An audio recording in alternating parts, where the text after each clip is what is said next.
The dollar was clipped to the top right corner of the transfer form, wrinkled down the middle and soft as cloth. Mara stared at it while her brothers laughed. Not hard, exactly. Brett let out one surprised bark and covered his mouth. Nolan leaned back in the attorney's leather chair, smiling the way he did when a salesman confirmed something he had already decided not to buy. "Sorry," Brett said. "I'm sorry. It's just $1." Claire Doherty, who had handled Frank Keene's will, waited for the room to settle. "Your grandfather gave Mara the exclusive option to purchase the garage, its equipment, and the parcel beneath it for $1. Nolan glanced at Mara. "Does the dollar come with it?" It appears Frank intended that it should. That made Brett laugh again. Between them, Mara's brothers had just inherited every house their grandfather owned. She had inherited the chance to buy a building with a collapsed gutter, 2 dead hydraulic lifts, and a closed sign that had been hanging in the window for 11 months. For $1, Mara touched the bill with one finger. She knew its texture. She had smoothed bills like that on the garage counter while Frank stood behind her, complaining that she faced all the presidents the same direction, like a bank robber with manners.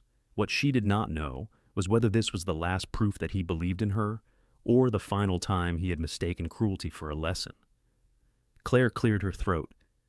"You don't have to decide today." "She'll decide today," Nolan said. Mara looked at him.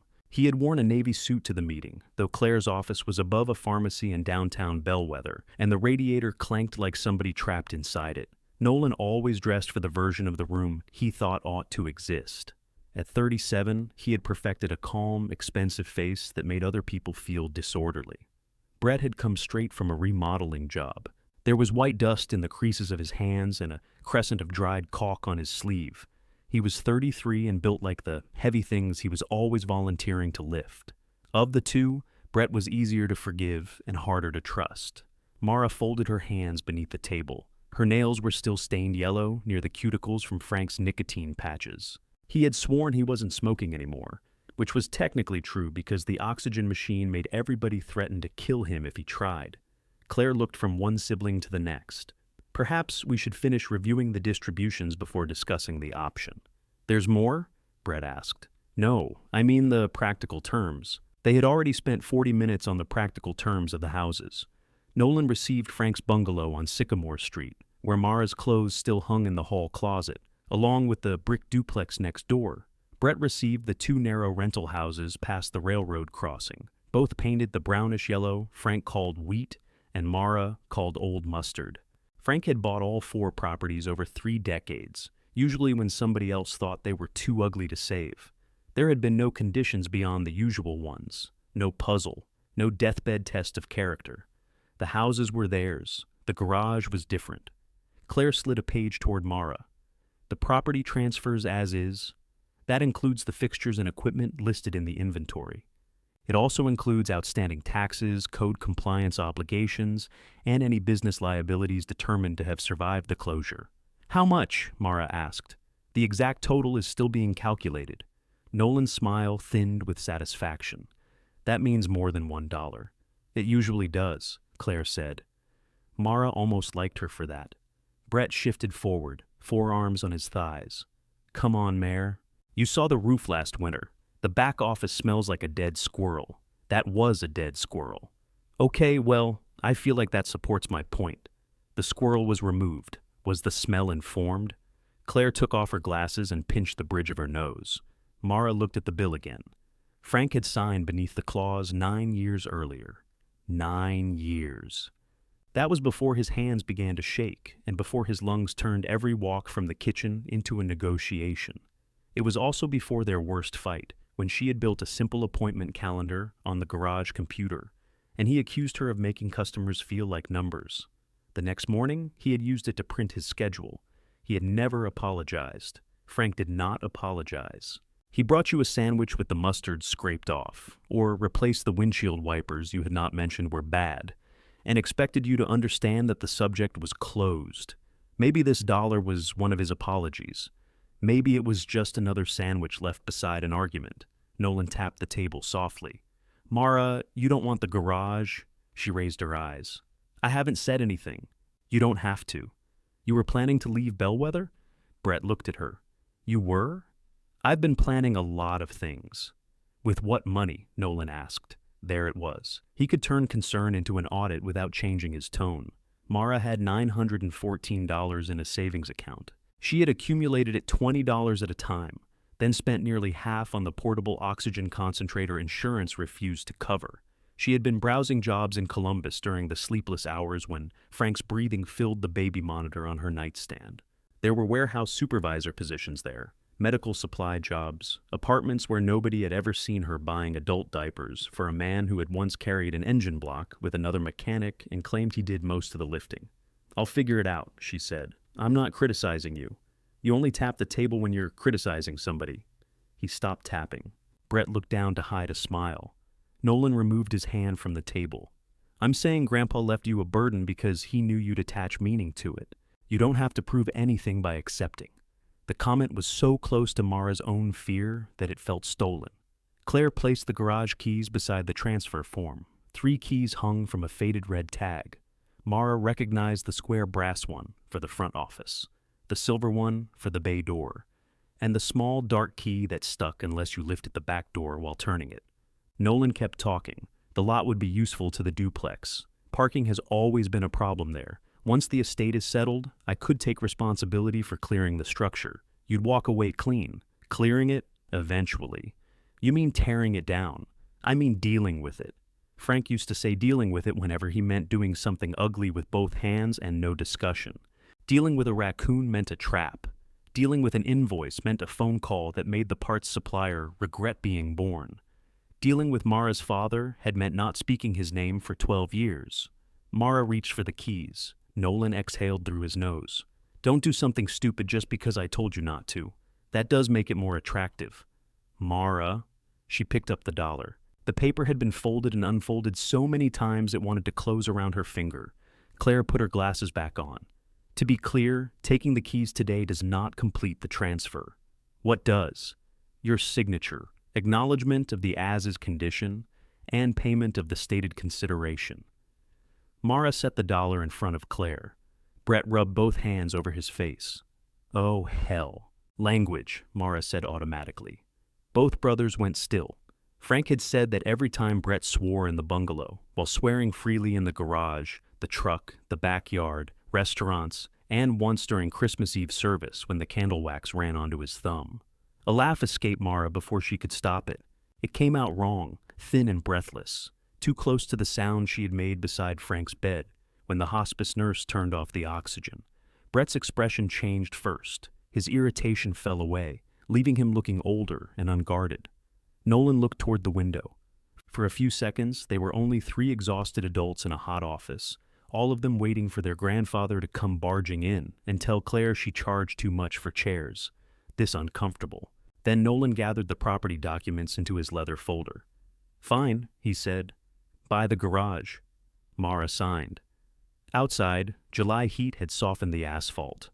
The pharmacy's sign blinked the time and temperature, 2:14, 94 degrees. Though Mara did not trust either number. Bellwether's courthouse clock disagreed by 7 minutes, and the air felt hot enough to peel labels off medicine bottles. Brett caught up with her beside her hatchback. "Mare," she kept walking. "Hey, I wasn't laughing at you. You were facing me. It created that impression. I was laughing at Grandpa. That's much nicer." He stepped in front of her car door. Up close, she could see gray beginning in his beard beneath the drywall dust. $1, Mara. That's exactly the kind of thing he'd think was funny. He didn't think wills were funny. He thought funerals were funny. He thought his funeral was funny. He wanted Nolan to read that poem. Brett's mouth twitched. Nolan would have done it too. Frank had left instructions requesting that Nolan read a 3-page cowboy poem at the service. Claire had gently explained that the page was not legally binding. Mara still suspected Frank had included it solely to prove death could not stop him from making Nolan uncomfortable. Brett leaned against her car, then stood up quickly when the metal burned him. "Ow! Damn it! Language! Don't start!" For the first time since the meeting, she smiled without pain attached to it. Brett smiled back, but it faded quickly. "You really wanted that place?" Mara looked across Main Street. A delivery truck blocked the view of the courthouse steps. A woman in green scrubs hurried toward the pharmacy, pressing her purse against her side. Somebody had left a terrier in the shade beneath the florist's awning, and it watched traffic with deep suspicion. I don't know, Mara said. That's not a great reason to take on a building. It's not a great reason to take on a house either. His face closed a little. The rentals produce income. They also need foundations. Grandpa kept them up. Grandpa said he kept them up. Brett dragged a thumb along his dusty palm. He knew the difference. As a contractor, he knew better than either of them what Frank's repairs could hide. But for years, he had complained that Grandpa trusted Nolan with money, and Mara with the garage while calling him only when a porch sagged. The two rental houses had probably felt like correction arriving in an envelope. I can inspect the roof for you, he said. On the garage? No, Buckingham Palace. Yes, the garage. For free? His offended look was almost convincing. I'm your brother. That has never answered a pricing question. He laughed once. I'll inspect it. Then, when I tell you it's terrible, you'll believe me. Mara unlocked her car. I already believe it's terrible. Then why'd you sign? She looked at the 3 keys in her palm. Because Nolan wanted the lot. Because Frank had given her the option 9 years ago, when she still believed learning every sound an engine made might earn her a place beside him. Because she had spent 14 months helping a proud man stand, wash, breathe, and die. And now everybody expected her to leave his house carrying 2 duffel bags and a slow cooker. Because the garage had a concrete floor, and houses could have their locks changed. I paid for it, she said. I should at least go see what I bought. Keene's garage sat 6 blocks away, on the edge of a neighborhood that had grown around it and then slightly beyond it. The shop was a low cinder block building painted the color of weak coffee, with 2 blue bay doors and a flat roof Frank had been meaning to replace since Mara could remember. Weeds pushed through the gravel along the fence. The pole sign still said, Keene's Garage, honest work, fair price, though rust had eaten most of the H in honest. Mara parked beside the office. For 11 months she had driven past without stopping. At first Frank had insisted the closure was temporary, then winter came, and he could no longer climb the bungalow stairs. The garage became another word they avoided, like hospice. The brass key resisted. Mara jiggled it, leaned her shoulder against the door, and heard Frank's voice as clearly as if he stood behind her. Don't sweet-talk it. Lift and turn. That's the back door, she muttered. She lifted anyway. The lock opened. Heat and old smells met her in layers. Rubber, dust, mouse droppings, stale coffee, and the deep mineral scent of oil that no cleaning ever removed. Sunlight came through the blinds and narrow bars. The customer counter was buried beneath envelopes. Frank's stool stood behind it, the vinyl split in the shape of a crooked smile. On the inside of the front window hung the sign, closed. Mara walked past it without turning it around. In the first bay, Frank's red toolbox waited beneath a gray film of dust. One drawer was not fully shut. She pushed it closed with her hip, then rested her hand on top. The silence was wrong. This room had always clicked, hissed, rang, complained. Even empty, it should have contained a radio announcer arguing about baseball, and Frank dropping something metal, followed by a word forbidden in the bungalow. Mara pulled the chain for the work light. Nothing happened. She tried again, as if the second pull might persuade the electricity to remember them. From somewhere behind the building came a hard metallic knock. Mara froze. The knock came again, followed by a woman's voice through the open office door. Frank, you dead in there, or are you ignoring me? Mara knew that voice. She stepped back into the sunlight and found Lenora Pike beside a dusty Buick, one hand planted on its roof and the other holding a white bakery box. Lenora stared at her, then at the keys in her hand, then past her, toward the dark garage.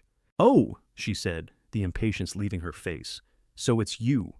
Lenora wore her silver hair cut straight at the jaw, as if she still worked around machinery and expected anything loose to get caught. At 68, she had the compact build of somebody who had spent 4 decades lifting objects people assumed she needed help with. Frank used to call her Pike even after 25 years of knowing her because, according to him, Lenora sounded like a woman who taught piano. You know he's dead, Mara said. I attended the funeral. You just asked if he was dead in there. I also asked if he was ignoring me. One of those has been true at least once a week since 1998. Lenora lifted the bakery box. First Friday. It's Wednesday. I got confused. You never get confused. Fine. The bakery gave me too many bear claws. Mara opened the box. There were 6 of them arranged in wax paper, their icing softening in the heat. You ordered 6 bear claws by accident? I'm trying to perform a kindness. Don't interrogate it to death. Frank had never trusted food described as flaky, but he had eaten Lenora's bear claws by tearing off each almond and saving them in a row on a paper towel. Mara stepped aside. Lenora entered the office and stopped. The envelopes on the counter, the dust, and Frank's empty stool seemed to alter her from the inside. She set down the box carefully, avoiding an oil-dark circle left by years of coffee mugs. I heard the boys got the houses, she said. Bellwether must have installed faster internet. Worse, your brother Nolan has a mouth. He told you? He told the pharmacist. The pharmacist told the woman ahead of me. She turned around and told me before I could pay. Mara picked up the stack of envelopes and tapped it against the counter, though there was no reason to straighten mail addressed to a dead man's closed business. Lenora glanced toward the bays. And you got this? I bought it. So I heard. For $1, he included that detail. Of course he did. He sounded proud of himself. Mara put the envelopes down harder than necessary. He got a house and a duplex. Pride was probably involved. I meant, Nolan sounded proud of the $1. Lenora could put a burr under a sentence and wait for you to sit on it. Mara declined. What's wrong with the Buick? Lenora's eyebrows rose. You didn't come here because of bear claws. That is a hurtful thing to say about my character. You parked with the hood facing the bay. I always park with the hood facing forward. You backed into Frank's mailbox twice. Once. The second time, the mailbox leaned into me. Mara walked out to the Buick. It was a 2004 LeSabre in the blue-gray color Frank called Old Lady Camouflage. Lenora had purchased it used 12 years earlier and treated it with the aggressive loyalty other people reserve for sports teams. The driver's seat had a woven wooden bead cover, and a cardboard air freshener shaped like a pine tree hung from the rearview mirror, long since depleted of any scent except hot cardboard. Lenora held out the key. Mara did not take it. The garage is closed. I noticed. The electricity's off. My engine runs on gasoline. I don't have insurance. I don't have a business license in my name. I have owned this place for roughly 12 minutes. You made good time from Claire's office. Mara looked at the Buick, then back at the dark shop. What did they tell you? She asked. That I need a transmission. Who's they? The bright red place on Route 9, where everybody wears matching shirts. That's not an answer. It's the answer you're getting. What's it doing? Shuddering at red lights, hesitating when I pull away. Yesterday it stalled at the bank, and a man in a convertible honked like he believed shame could restart it. Any warning lights? The little orange engine. How long? Lenora squinted at the windshield as though consulting it. Since Easter. Lenora. It was a very busy spring. Mara took the key. The Buick started on the second turn. Its idle climbed, dipped, and settled into an uneven tremor that passed through the steering column. Mara listened with her eyes closed. Frank had taught her to do that, then mocked her for looking mystical. A car will tell you what hurts, he used to say. Trouble is, half of them lie. She pressed the brake and shifted into drive. The idle sank hard enough to rattle the loose change in the cup holder. Lenora stood outside with her arms crossed. Transmission? I haven't moved 6 feet. They moved it 6 feet. Charge me $89. Mara shifted back to park and opened the hood. Heat rolled over her face.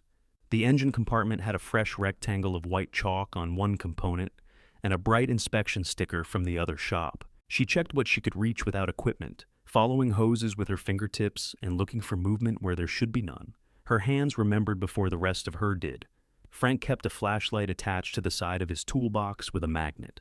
Mara found it exactly where it had always been, though the batteries were weak enough to produce only a yellow glow. She leaned over the Buick again. "Start it!" she called. Lenora got behind the wheel. Mara traced the hiss. It was faint beneath the engine, more felt than heard. A narrow vacuum line had split near the elbow, where heat and age had hardened the rubber. When Mara pinched it closed, the engine smoothed. She held it a moment, feeling the difference. Frank would have grunted. Not approval, never that. Just a small sound declaring that the universe had behaved as he expected. Turn it off. Lenora emerged. Well, you don't need a transmission? I knew that. No, you didn't.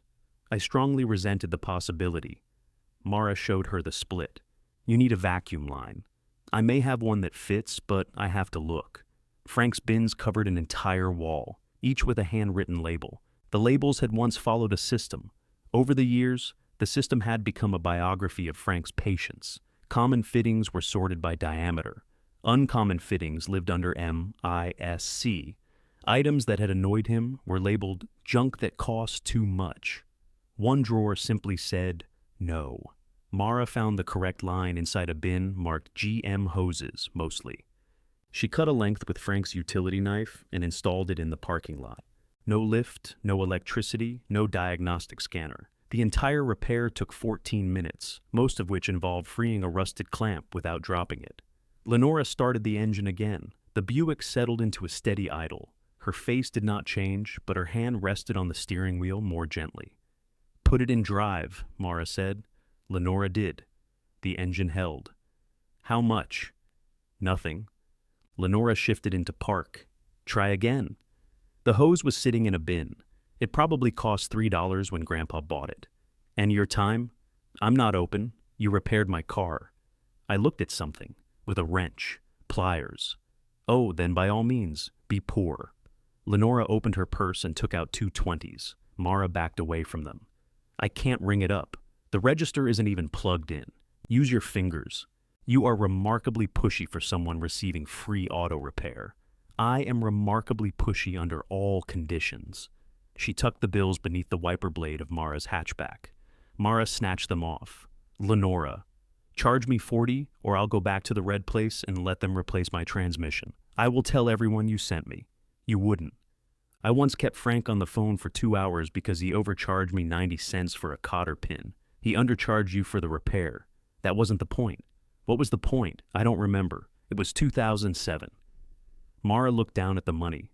$40 felt absurdly large for a scrap of hose and dangerously small against the building behind her. Lenora leaned against the Buick. He told me you'd come back. I never left. You stopped working here. He stopped paying me. He stopped paying everybody. Ellis got paid. Ellis stole the cash box. Borrowed. Frank fired him. Frank fired him 3 times.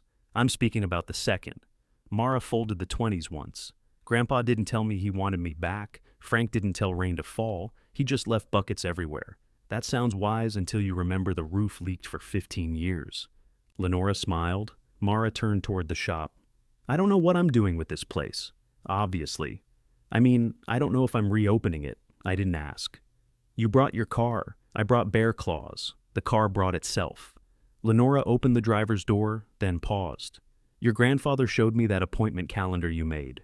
Mara looked at her. He complained about the colors for 20 minutes. Said nobody needed a computer telling them when Dale Mercer's van was due for brakes. He hated it. He printed 3 copies in case the computer died. The Buick's door creaked as Lenora climbed inside. He could have told me that, Mara said. Yes. Lenora said it without softening Frank or defending him. That was the closest thing to kindness Mara had received all day. After the Buick disappeared around the corner, Mara carried the $40 inside and placed it in the empty register drawer. The register opened manually if you struck the lower left side with the heel of your hand. She had learned that before she learned long division, and had never been sure which skill served her better. She ate half a bear claw standing at the counter. Then she opened the envelopes. The first was a shut-off notice from the electric company, already fulfilled. The second was a property tax statement. The third came from Bellwether Auto Supply and included 3 unpaid invoices. Frank had continued ordering parts 2 months after the garage officially closed, small items mostly, belts, filters, brake pads, a water pump for a Ford that did not appear in the work ledger. Mara found the ledger beneath the counter. Frank's handwriting deteriorated over the final pages. His capital letters remained broad and stubborn, but the numbers wandered above the lines. Some jobs were marked paid. Others had question marks. One entry read, Dale, front end again, followed by 3 underlines. In the desk drawer, Mara found peppermint candies fused into 1 striped mass, 2 spark plugs, and a property tax envelope Frank had opened and then folded around nothing. The total due made the $40 in the register seem like a joke told by a meaner man. Her phone buzzed. Nolan. We need to discuss your move-out date. Mara stared at the message until the screen went dark.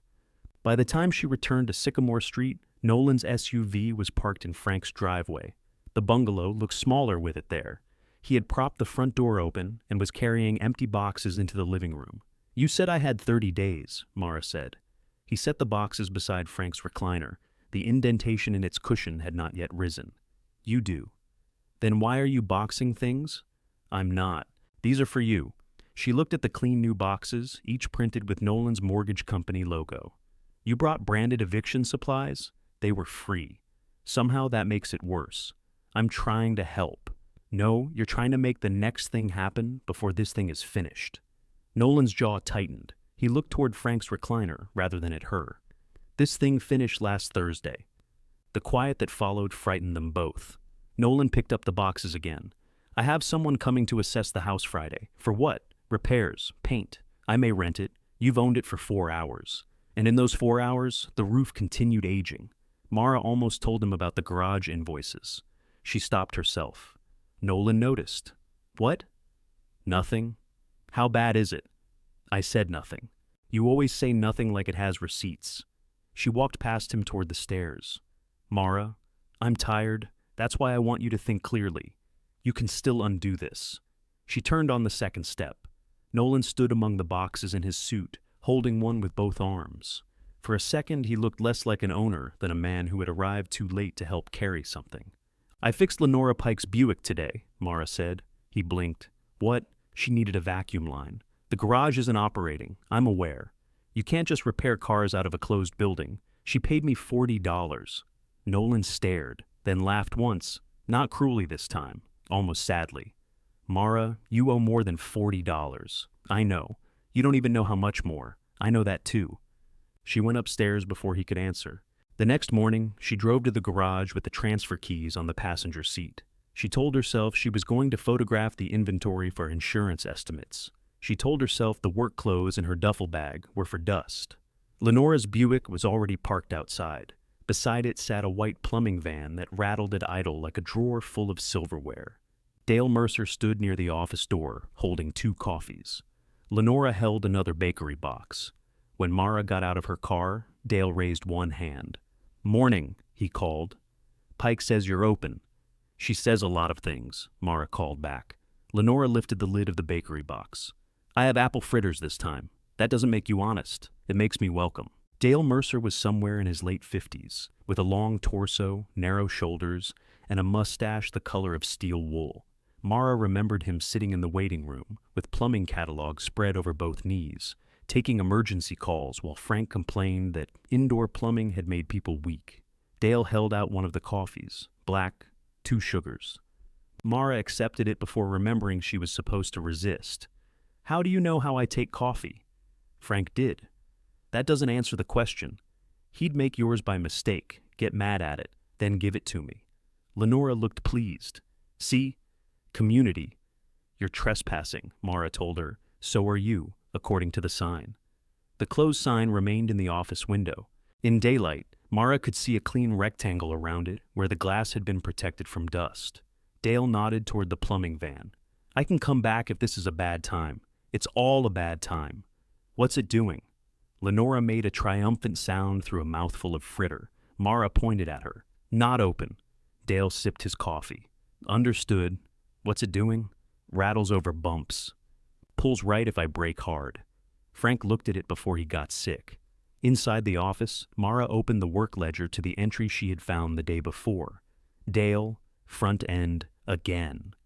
Beneath the underlines, in fainter pencil, Frank had written, "Check lower R." That was all. "Did he tell you what he found?" "He said he needed to put it up." "And then?" Dale rubbed the back of his neck. Then he closed. The words were plain, without accusation, which made them heavier. Mara took a drink of coffee. It was exactly right. "I can't inspect it," she said. "I can't promise I can repair it here. The lifts don't work, the electricity's disconnected, and I don't have parts access yet." "I've got a floor jack," Dale said. "So do I." "Mine's in the van." "This is a garage, Dale." I was making conversation. The floor jack beneath Frank's main bench had lost pressure. It raised the van 4 inches, then settled back down with a tired sigh. Dale wisely did not comment. Mara found the older jack in the rear bay under a tarp, along with 2 heavy stands. The garage floor was cool through her shirt as she slid beneath the van. Dale had not exaggerated the rattling. The right lower ball joint had enough play to make Mara's stomach tighten. One sway bar link was nearly finished, and the front tires had worn unevenly. She checked the left side, then crawled out with grit in her hair. "You've been driving this on the highway?" "Some." "Define some." "Most days." "Don't." Dale looked toward his van as if it had personally betrayed him. "I need it this afternoon." "You need a right lower ball joint more. I've got a shut-off valve replacement in Marion. Then you need a different van." "I don't own a different van." Lenora closed the bakery box. "You can use my Buick." Dale stared at her. "For plumbing tools? Put down a blanket. You don't let people eat crackers in that car. Crackers have edges." Mara wiped her hands on a rag. "The Buick can't carry half his equipment." "I can move the appointment," Dale said, though he sounded like the words physically hurt. "Move it." He took out his phone and walked toward the fence. Lenora watched him go. That man rescheduled his own hernia operation because a hotel toilet kept running. I didn't need to know that. "You're welcome." Mara went inside and called Bellwether Auto Supply. She had known the counterman, Russ, for years, but his voice became formally sympathetic when she gave her name. "I heard about Frank," he said. "Real sorry, thank you. He was something. He was usually something."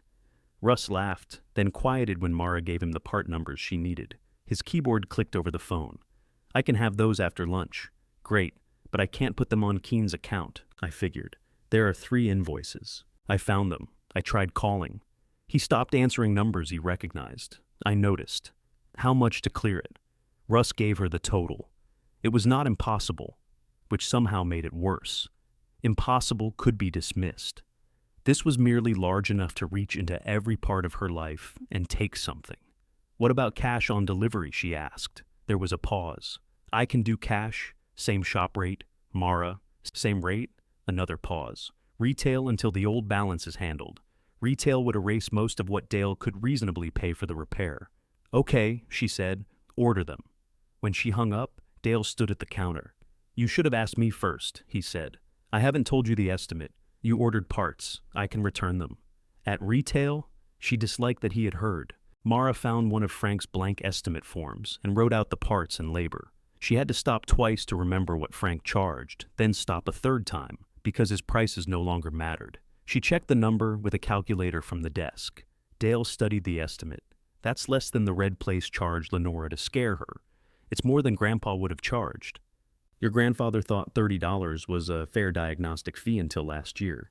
He thought cell phones were a temporary fad." Dale signed the estimate and put a debit card on the counter. "I can't process that." He replaced it with cash from his wallet. Mara took only the parts deposit. $40 from Lenora had already turned her thoughts strange.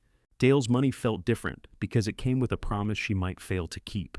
"You understand, I can't align it," she said. "Not unless I get the rack powered and know it still works. Do what you can.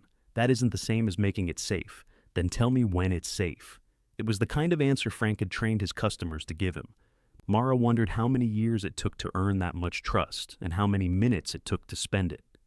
After Dale left in Lenora's Buick, Lenora remained at the counter. "You can go," Mara said. "I know." "Then why aren't you?" "Your hair has cobwebs in it." Mara brushed at her head. "Other side," she brushed again. "I was lying. Please find a hobby. I had one. Frank died." Mara looked at her. Lenora's mouth tightened, not enough to tremble. She collected the coffee cups and put them in the trash. "You need electricity," she said. "I'm aware. What's the deposit?" "I haven't called." "Call. I don't need supervision. Then I'll eat in the car. You already ate 2 fritters. Grief." Lenora took the bakery box outside. The electric company required $420 to restore service under the new business name. Mara asked why. The representative used the phrase commercial risk category 3 times without making it mean anything. Her savings account had $914. The property tax statement in her bag demanded nearly 3 times that. The roof would demand more. The furnace probably had appetites of its own. Mara gave the woman her debit card number. When she finished, she sat on Frank's stool and looked at the black register, the black computer monitor, and the dust-covered light switch. Her balance was now $494. The $40 from Lenora still sat in the register drawer. Dale's parts deposit was tucked into an envelope with his signed estimate. She had separated it automatically, just as Frank taught her. Never spend a customer's parts money on your own trouble. Frank had broken that rule near the end. The unpaid supply invoices suggested he had broken it more than once. A truck door slammed outside. Brett entered carrying an aluminum ladder over one shoulder. "You have a customer's van on stands. I have eyes too. Is it Dale's?" "No, I stole an identical plumbing van." He put the ladder down beside the building. "Nolan said you fixed Lenora's car. Nolan has a mouth. That's what Lenora says. Does nobody in this town have a job? I'm on lunch. It's 10:30.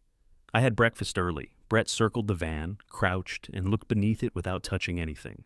Ball joint and sway bar link. "You doing it on the floor?" "Unless the electricity comes back before the parts arrive." "You called them?" "Yes." "How much?" Mara stared at him. "Fine. None of my business."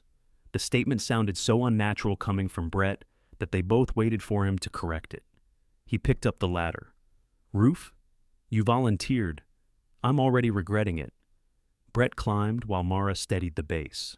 He moved more carefully than she remembered. Once, years ago, he would have taken the ladder 2 rungs at a time while Frank yelled that gravity did not care how handsome he thought he was.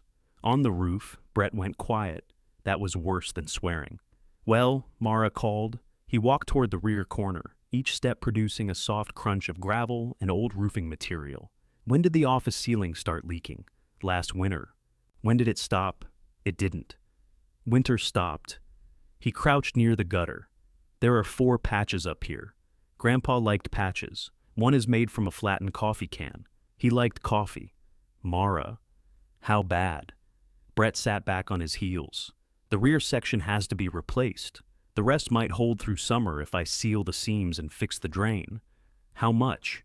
"For materials?" "For reality." He looked down at her. His face had lost the teasing expression he arrived with. "I can patch it," he said. "You just said it was already patched. I can patch it correctly." "How much?" "I've got leftover membrane from a commercial job. Is it stolen?" "It's leftover." That pause was long. It was contractually abandoned. "Brett, I can keep water out of the office? No charge." Mara tightened both hands around the ladder. "Why?" "Because if you're going to make a terrible decision, I'd prefer you not drown in it." He looked away before she could answer and began pulling dead leaves from the roof drain. The power returned at 1:17. Every fluorescent fixture came on at once, including 3 Mara had forgotten existed. One flickered violently. Another emitted a hum as deep as a distant airplane. The radio on Frank's bench woke to static, and the office clock began blinking midnight. Mara stood beneath the lights with her hand still on the switch. The garage looked worse illuminated. It also looked possible. Russ delivered the parts at 2. By 3, Mara had Dale's right front suspension disassembled. The lower ball joint bolts were rusted nearly round, and the impact wrench protested each one. Brett had left after sealing the roof seams, taking half a fritter, and refusing the money she did not offer. Mara broke one bolt loose and felt the old satisfaction travel up her arm. The next would not move. She adjusted her stance and tried again. The compressor groaned. The impact wrench hammered uselessly against the rust. "Come on," she whispered. The compressor shut off with a metallic cough. Silence settled over the bay. Mara checked the breaker, reset it, and tried again. The motor buzzed but would not turn. Dale's van remained on stands. The parts were open. The afternoon was disappearing. A shadow crossed the office doorway. The man who stepped inside was leaner than Mara remembered, his dark hair clipped short and his work shirt clean, except for a smear of grease near one pocket. Ellis Boone stopped beneath the close sign and looked from the dead compressor to Dale's disassembled van. "Pike called me," he said. Mara lowered the wrench. "Why?" She said, "You were open."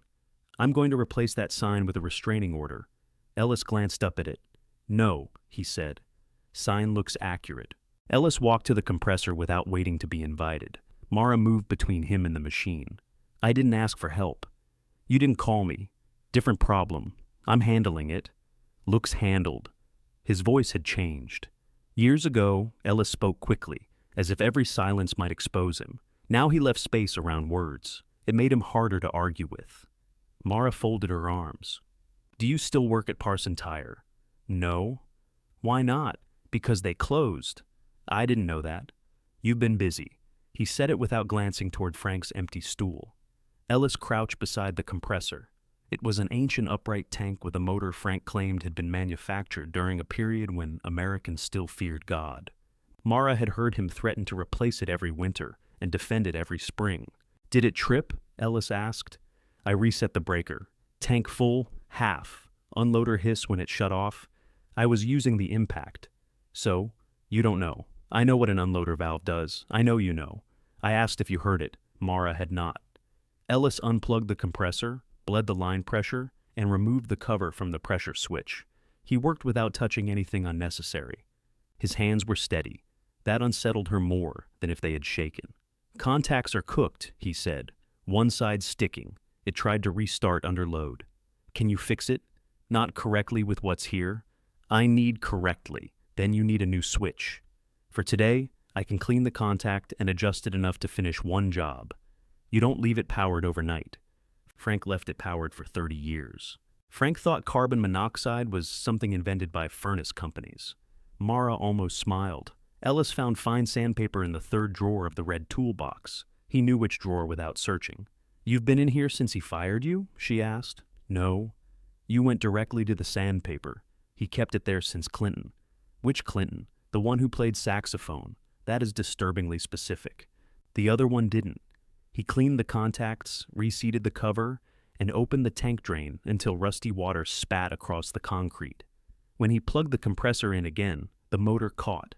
The tank began filling with its familiar uneven thump. Ellis listened. Bearings are going. Everything here is going. Some things are farther along. Mara connected the impact wrench. Thank you. He nodded once and started toward the office. You can stay, she said. Ellis stopped. I mean, until I finish Dale's van, in case the compressor quits again. Is that why? Yes. All right. He leaned against the bench, close enough to help, and far enough not to look as if he had assumed a place. The rounded bolt still refused to move. Ellis watched Mara reposition the impact twice. You're not square on it, he said. I am. You're loading your wrist. I'm fine. You always say that before you get hurt? You always criticize someone holding a power tool? Only if I'm standing where the socket will fly. Mara stopped and looked at him. Ellis lifted both hands. Your shop. The phrase landed strangely. Not Frank's. Hers. She moved the van's work light, adjusted the angle, and tried again. The bolt came free with a crack sharp enough to echo through both bays. Ellis said nothing. That was your opportunity to look smug, Mara told him. I'm pacing myself. They worked without calling it working together. Mara removed the damaged joint while Ellis cleaned the mounting surface. He held the new part as she checked it against the old one. When she reached for a wrench, it was already in his hand, offered without ceremony. Frank had made every shared task sound like an argument with tools. Ellis made it quiet. The silence did not mean trust. Mara remembered the morning Frank discovered money missing from the register. Ellis had been 28 and pale, talking too loudly about a towing charge. Frank told him to leave. By noon, half the town knew Ellis Boone had borrowed from the cash box. By evening, the word borrowed had developed quotation marks. You paid him back? Mara asked. Ellis was tightening the new sway bar link. He did not pretend to misunderstand. Eventually? How eventually? 8 months. He said it was $40. 42. He fired you over $42? Ellis set down the ratchet. No. He fired me because I drove Mrs. Vedder's car after I'd been drinking. The compressor thumped behind them. Mara stared at him. He never said that. He didn't want Mrs. Vedder to know. Did she? No. I backed it out, stalled it, and Frank took the keys. Mara had been at the warehouse that day. When she came to the garage after work, Frank was replacing a broken caster on a stool, striking it harder than necessary. He told her Ellis was gone and the matter was finished. Why did you take the money for more of the thing that got me fired? Ellis picked up the ratchet again. You wanted the truth. I did. People usually want the cleaned version. Grandpa gave me the cleaned version. He gave everybody the version he could control. There was no bitterness in Ellis's voice. That did not make the words kinder. Mara watched him torque the fastener, then check it twice. How long? She asked. 6 years, 3 months. She knew what he meant. Good, she said. Ellis nodded. Yeah. Dale returned just after 5 with Lenora and 2 canvas tool bags crammed into the Buick's back seat. Lenora stood beside the car, supervising, while Dale extracted a pipe wrench from beneath a folded blanket. There's grease on my upholstery, she announced. That was there, Dale said. There has never been grease in this vehicle. You owned it when Frank worked on it. Frank respected fabric. Ellis came out of the bay wiping his hands. Dale paused. Well, look what the highway dragged back. Still fixing the same pipes? Ellis asked. Pipes keep being pipes. You keep wearing that mustache. It hides a scar. No, it doesn't. They shook hands. Lenora studied Ellis from shoes to hair. You look better. That's what people say when they mean older. You're also older. Thank you, Pike. Don't thank me. You still owe me a headlight. I replaced that headlight. You replaced the bulb. The emotional damage remains. Mara lowered Dale's van from the stands. Before the road test, she pumped the brakes, checked the wheel torque, then drove slowly across the gravel. The clunk was gone. On the street, the van still pulled slightly right. The alignment rack? She asked when she returned. Ellis looked through the open second bay. The rack occupied the rear half of the bay, buried beneath dust, old tires, and a folded campaign sign Frank used as a drip mat. Its control cabinet had not been turned on in nearly a year. Maybe, Ellis said. That sounds confident? It was temperamental when people spoke kindly to it. They cleared the tires, swept around the tracks, and powered the cabinet. The screen flashed a manufacturer's logo, went blue, and froze. Ellis opened a side panel. Frank used to kick it, Mara said. He kicked the cabinet. The problem's in the left sensor connector. How do you know? I'm the one who told him. Ellis unplugged the connector, cleaned it, and secured it with a narrow zip tie. The screen restarted. The calibration took 2 attempts. By the time Mara drove the van onto the rack, the office windows had turned gold with evening sun. Ellis attached the sensors while she entered the vehicle information. Dale watched from behind the safety line. You two reopening? He asked. No, Mara said. Yes, Lenora said at the same time. Ellis looked at the closed sign. I'm staying out of it. The right front toe was far enough out to explain the pull and the tire wear. Mara adjusted it while Ellis read the numbers from the screen. When they finished, the steering wheel sat straight and the van tracked cleanly down Sycamore. Dale paid the remaining balance in cash. Mara wrote him a receipt from Frank's old book, then crossed out Frank Keene, owner, and wrote Mara Keene above it. The change looked temporary, like something a substitute teacher would write on a classroom board. Dale read it without comment. My sister Natalie's got a squeal when she brakes. Does she know this, or are you volunteering her car? She knows the squeal. She doesn't know I'm volunteering. I am not open. What time should she not come? Dale. Saturday? Saturday is 3 days away. She'll be here at 9. Before Mara could refuse, he carried his tools to the van. The engine started smoothly, then the body gave a thin metallic buzz. Mara frowned. Dale leaned out the window. Still rattles. She crouched beside the passenger side and struck the exhaust lightly with her palm. A loose heat shield vibrated. 10-minute fix, Ellis said. Dale turned off the van and climbed back out. The 10-minute fix took 25 because one mounting point had rusted through. Mara cut a wide washer from scrap metal while Ellis found a replacement bolt. When the engine started again, the buzz was gone. Dale slapped the steering wheel. Knew I brought it to the right place. You brought it here because Lenora bullied you. Still counts. He drove away before Mara could discover something else wrong. Lenora followed, but not before placing the remaining fritters in the office and telling Mara she was too thin. The accusation was inaccurate and delivered with great authority. When the Buick and van disappeared, the garage seemed to expand around the quiet they left behind. Mara counted the money in the register. After parts, she had earned less than she expected, and more than she had possessed that morning. It did not touch the tax bill. It would barely cover the replacement pressure switch and a week of groceries. Ellis washed his hands at the utility sink. The soap dispenser was empty, so he used dish liquid from beneath it. What do I owe you? Mara asked. Nothing. I don't take free labor. You took a free roof patch. That was family guilt. Different accounting category. Ellis dried his hands on a shop towel. I stopped to see if Pike was exaggerating. She usually is. Not this time. Mara looked at the clean tools, the repaired compressor, and Dale's signed estimate in the drawer. I can pay you for today, she said. You can't. I just counted the money. So did I. Frank never learned not to count cash where mechanics could see. I'm serious. So am I. Ellis glanced toward the red toolbox. You need a pressure switch before you need me. I need both. The words escaped before Mara could measure them. Ellis's expression did not change, but his hand stopped on the shop towel. 3 days, Mara said. I can guarantee 3 days at what Parson paid you.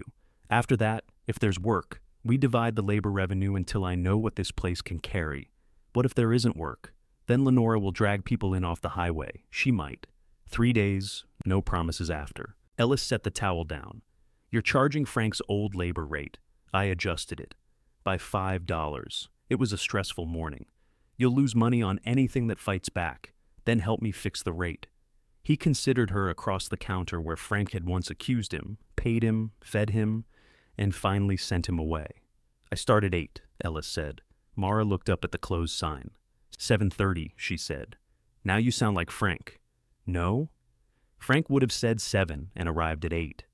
For the first time, Ellis smiled. 7:30, he agreed. Ellis arrived at 7:22, carrying a paper sack, a thermos, and the new pressure switch. Mara, who had slept badly and reached the garage at 7:17 out of pure competitive instinct, pointed at the box in his hand. I was going to buy that. You were going to pay retail. So were you. I know Russ's brother. I know Russ. Russ likes his brother. Ellis set the box on the counter with the receipt. He had paid $26 less than the price Russ quoted Mara. You could have told me yesterday, she said. You could have asked whether I knew where to get one. I didn't know you were applying for procurement.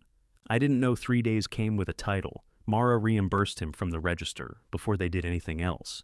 Ellis counted the bills, then pushed $5 back. What's that? You overpaid. I was testing you. No, you weren't. No, she admitted. I wasn't. They installed the pressure switch before opening the bay doors. The word opening bothered Mara. It suggested the opposite of the sign still hanging in the office window, and she was not ready to make that kind of declaration to traffic. Ellis tested the compressor through 2 cycles. It shut off cleanly both times. Good, he said. How long will the bearings last? Longer if we don't discuss them where they can hear. They drank coffee over Frank's old rate sheet. It was taped beneath the counter and dated 4 years earlier. Several prices had been corrected in Frank's handwriting, usually downward. His shop labor rate was low enough to make Ellis rub one hand over his face. This isn't a business, he said. It was. It was Frank's method of slowly giving away a building. He owned the building. You don't. Mara used the desk calculator to add expenses. Power, insurance, disposal fees, parts markup, payroll. The calculator's 7 keys stuck unless struck near the top. Frank had solved that problem by avoiding totals containing 7. When Mara entered a reasonable labor rate, she stared at the number. People won't pay that.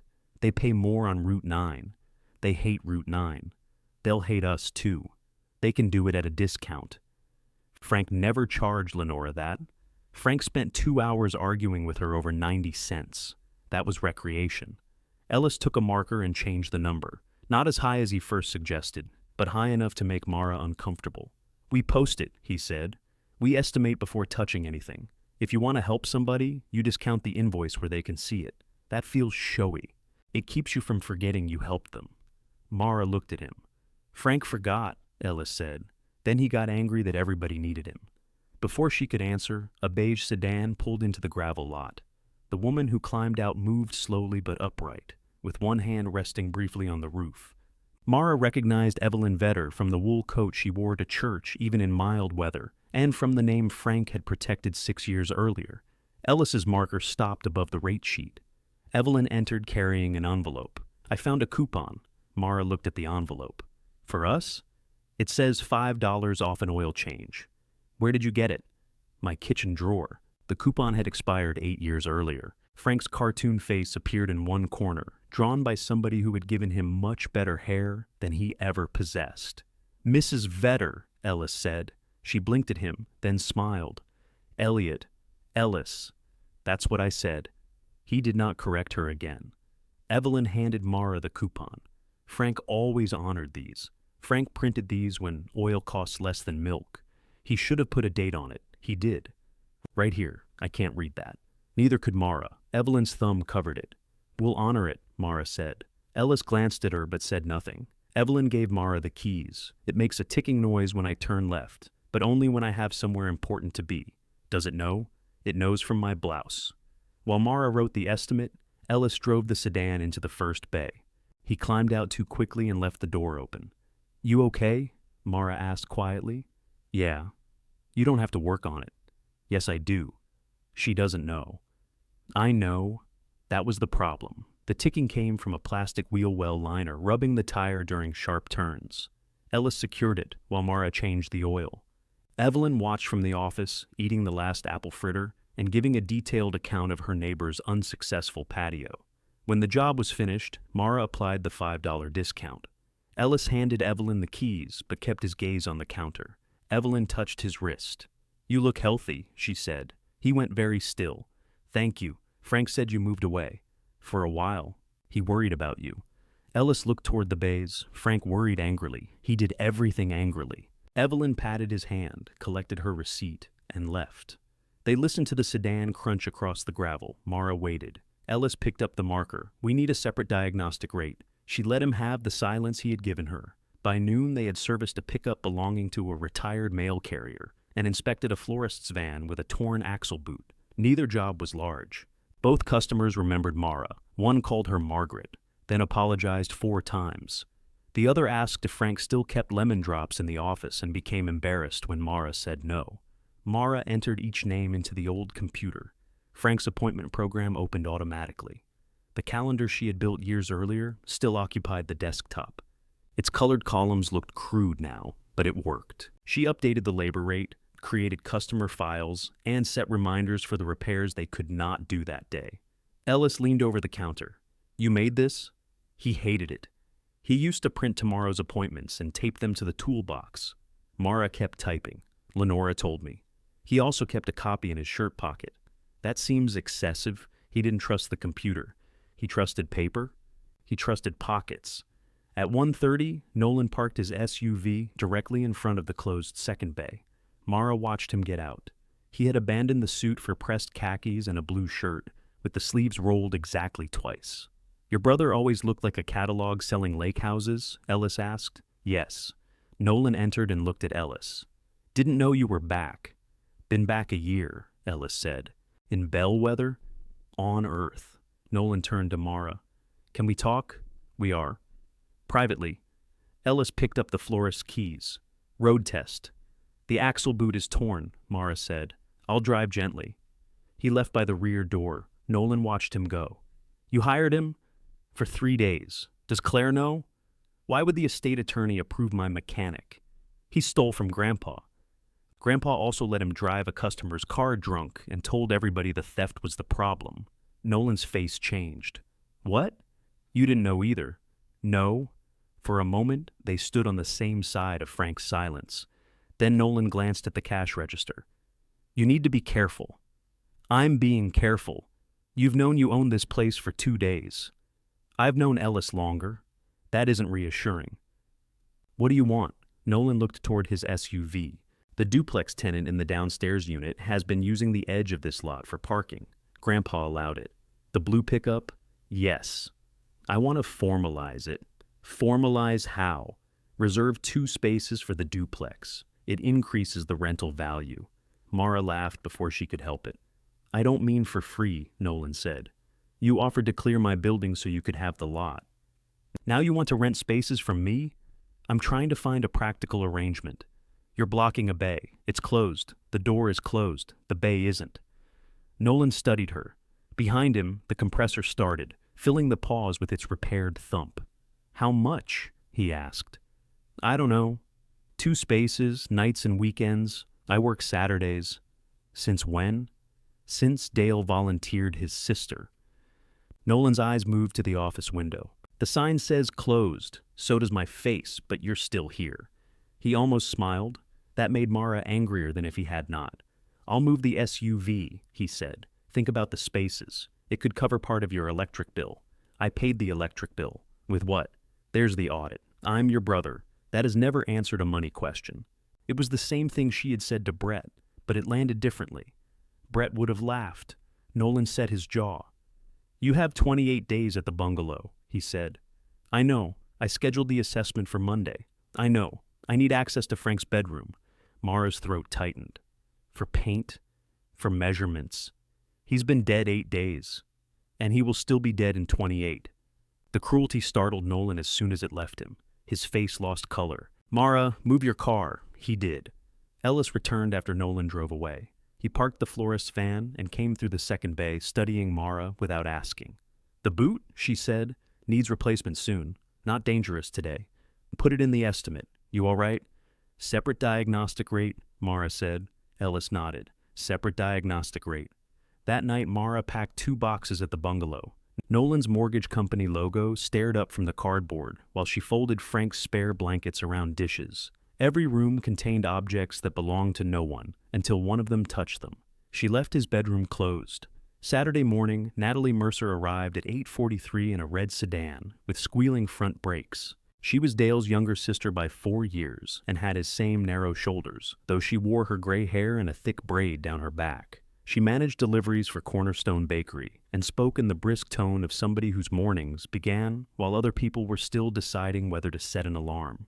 "Dale said 9, Mara told her. "Dale is late to everything. I adjust." Ellis inspected the brakes. The front pads were low but not unsafe, and the squeal came from a bent wear indicator.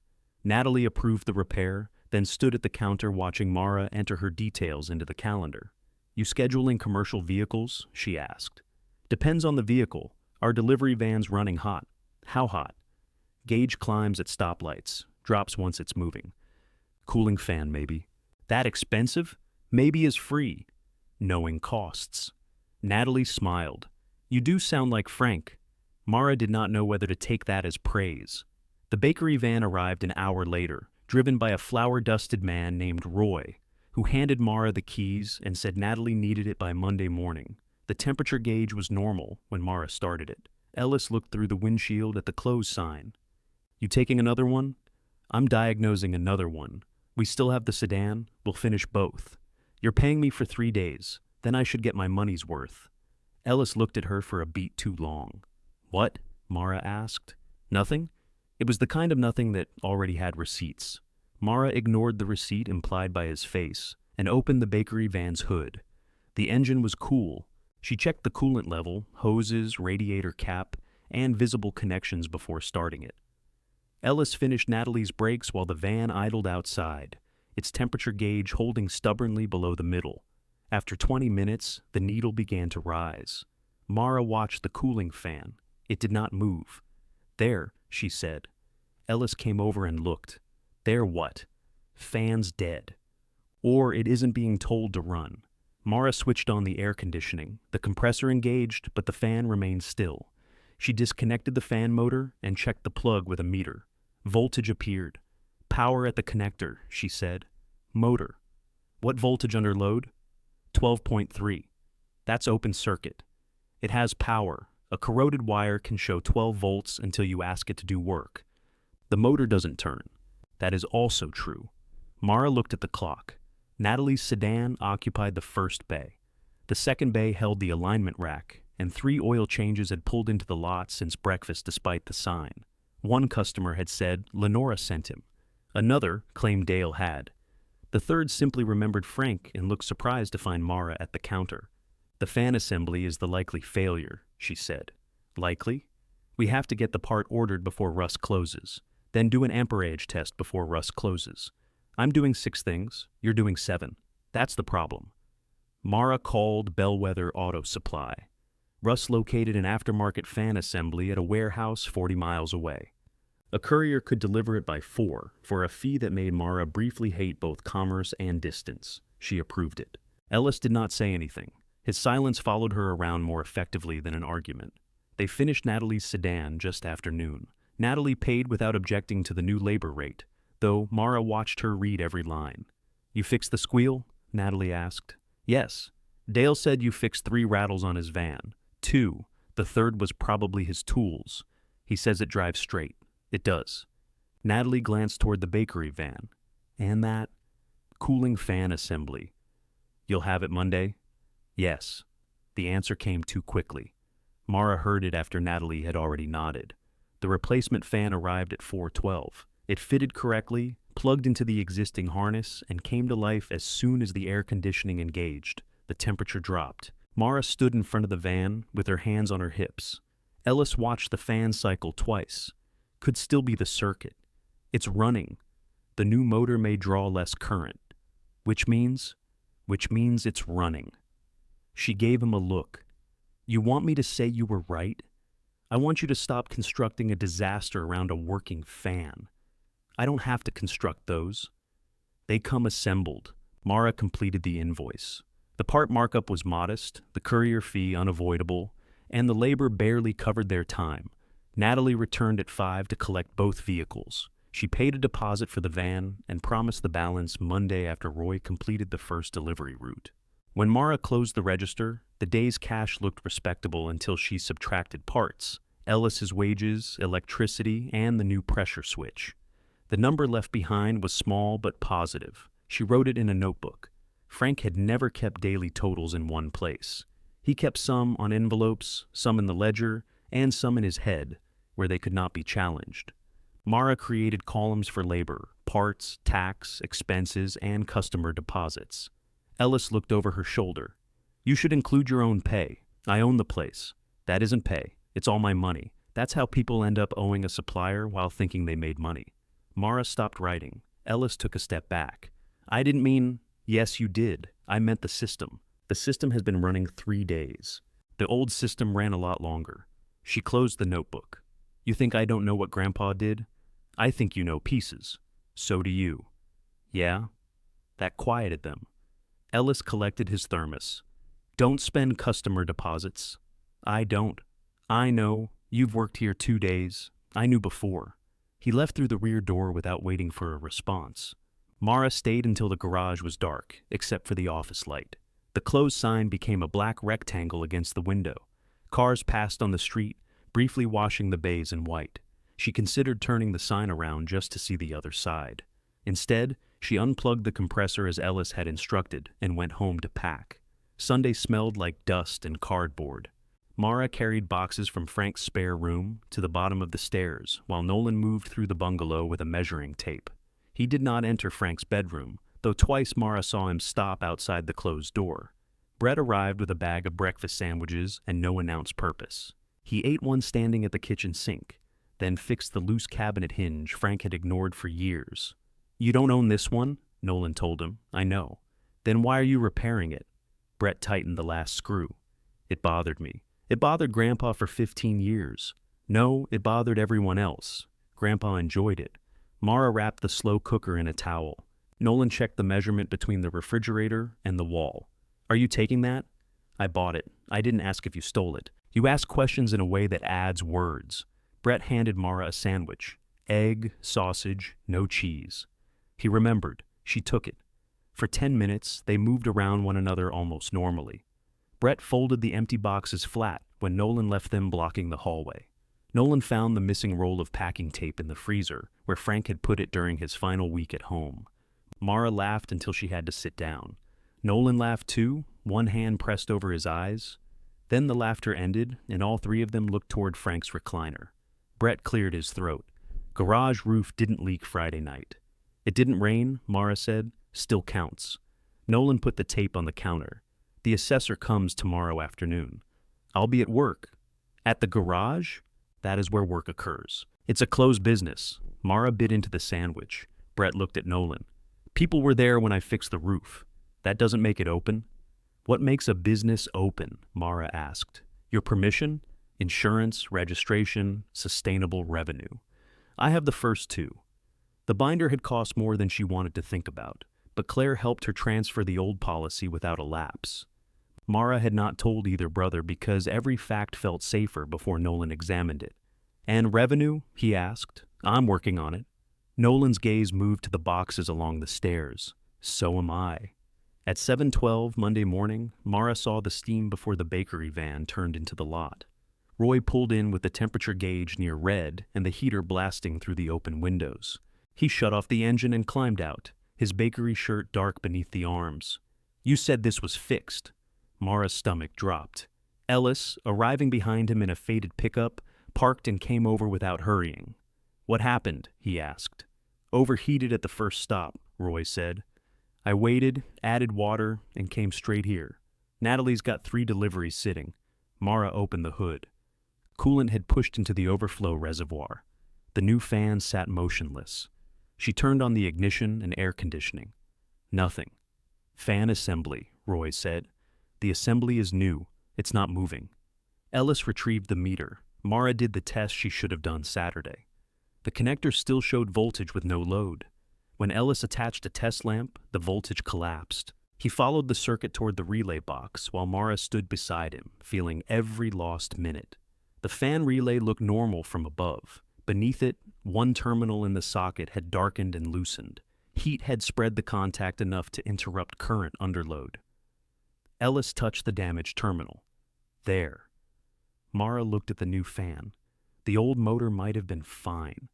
She had charged Natalie for a part the van might not have needed, plus a courier fee, and promised the repair was complete. Roy leaned against the fender. "How long?" Mara swallowed. "Give us an hour. I've got bread going stale. 45 minutes. Can you do it or not?" "Yes," she said, then made herself add, "if the socket is the only damaged section." Roy studied her face. 45, he said. Russ had the relay, but not the molded socket. Ellis searched the electrical bins while Mara called 2 other suppliers. The second could get a repair pigtail by noon. "That's not 45 minutes, Mara said after hanging up. Ellis held up a dusty package. Inside was a weatherproof terminal of the correct size. Frank kept everything. "Can we replace the damaged terminal?" "Yes." "You're sure?" "No. We test after." They cut back the overheated wire, crimped and sealed the new terminal, cleaned the remaining contacts, and installed a new relay. Under load, the circuit held. The fan came on. They let the van idle until hot, shut it down, restarted it, ran the air conditioning, and repeated the test. The fan worked every time. Mara drove the van through town, with 2 heavy bags of parts in the rear, to imitate a load. The temperature stayed level. Roy left 48 minutes after arriving. He did not thank her. Mara opened Saturday's invoice and calculated what she owed Natalie. The unnecessary fan, the courier charge, and Monday's lost delivery time sat in front of her in numbers. Ellis stood across the counter. "The old motor may have been drawing high current, could be what damaged the socket. Did we test it?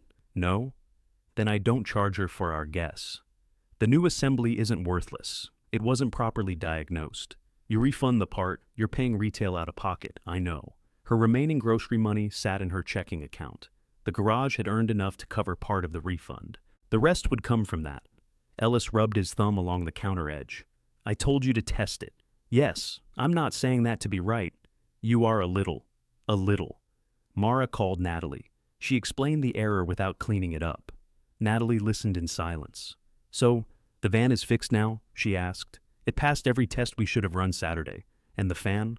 I'm refunding the part and courier charge. I'll cover the relay repair. You don't have to refund all of it." "Yes, I do." A pause. "Roy was angry," Natalie said. "He should have been. He's angry when bagels have uneven holes." He was still right. Natalie sighed. "Bring me the corrected invoice. We'll talk." When the call ended, Mara processed the refund.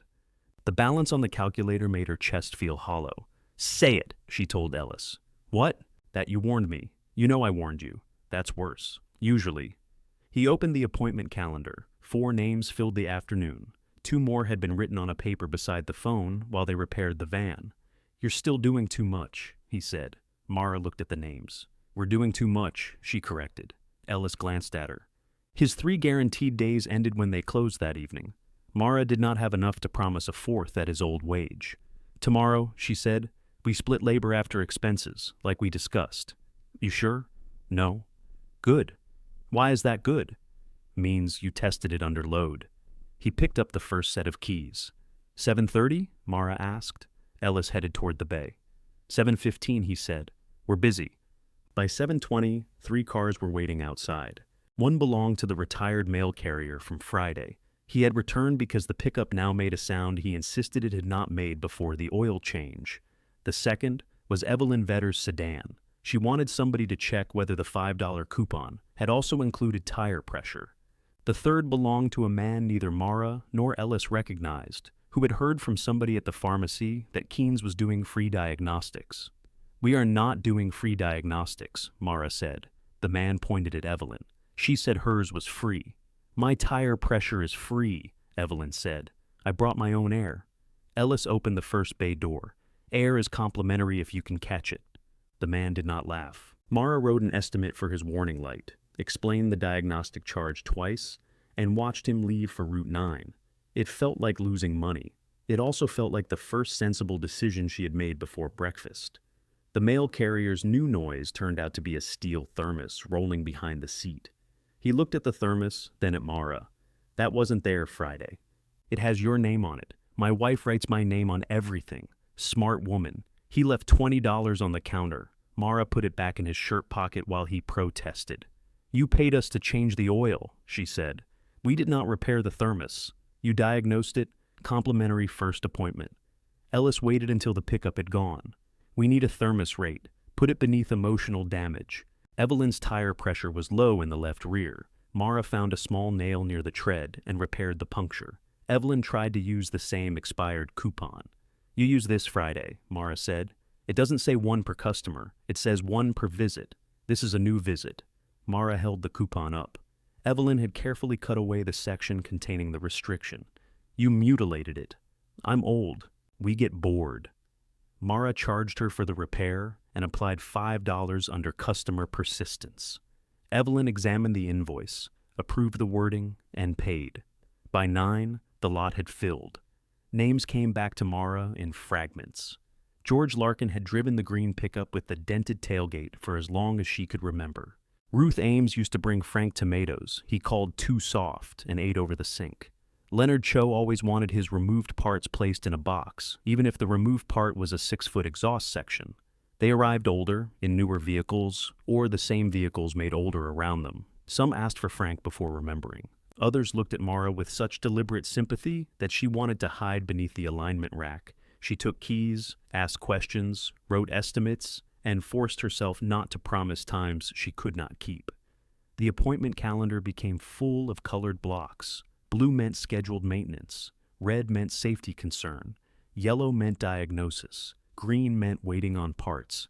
Frank had objected to green because, according to him, waiting was not green.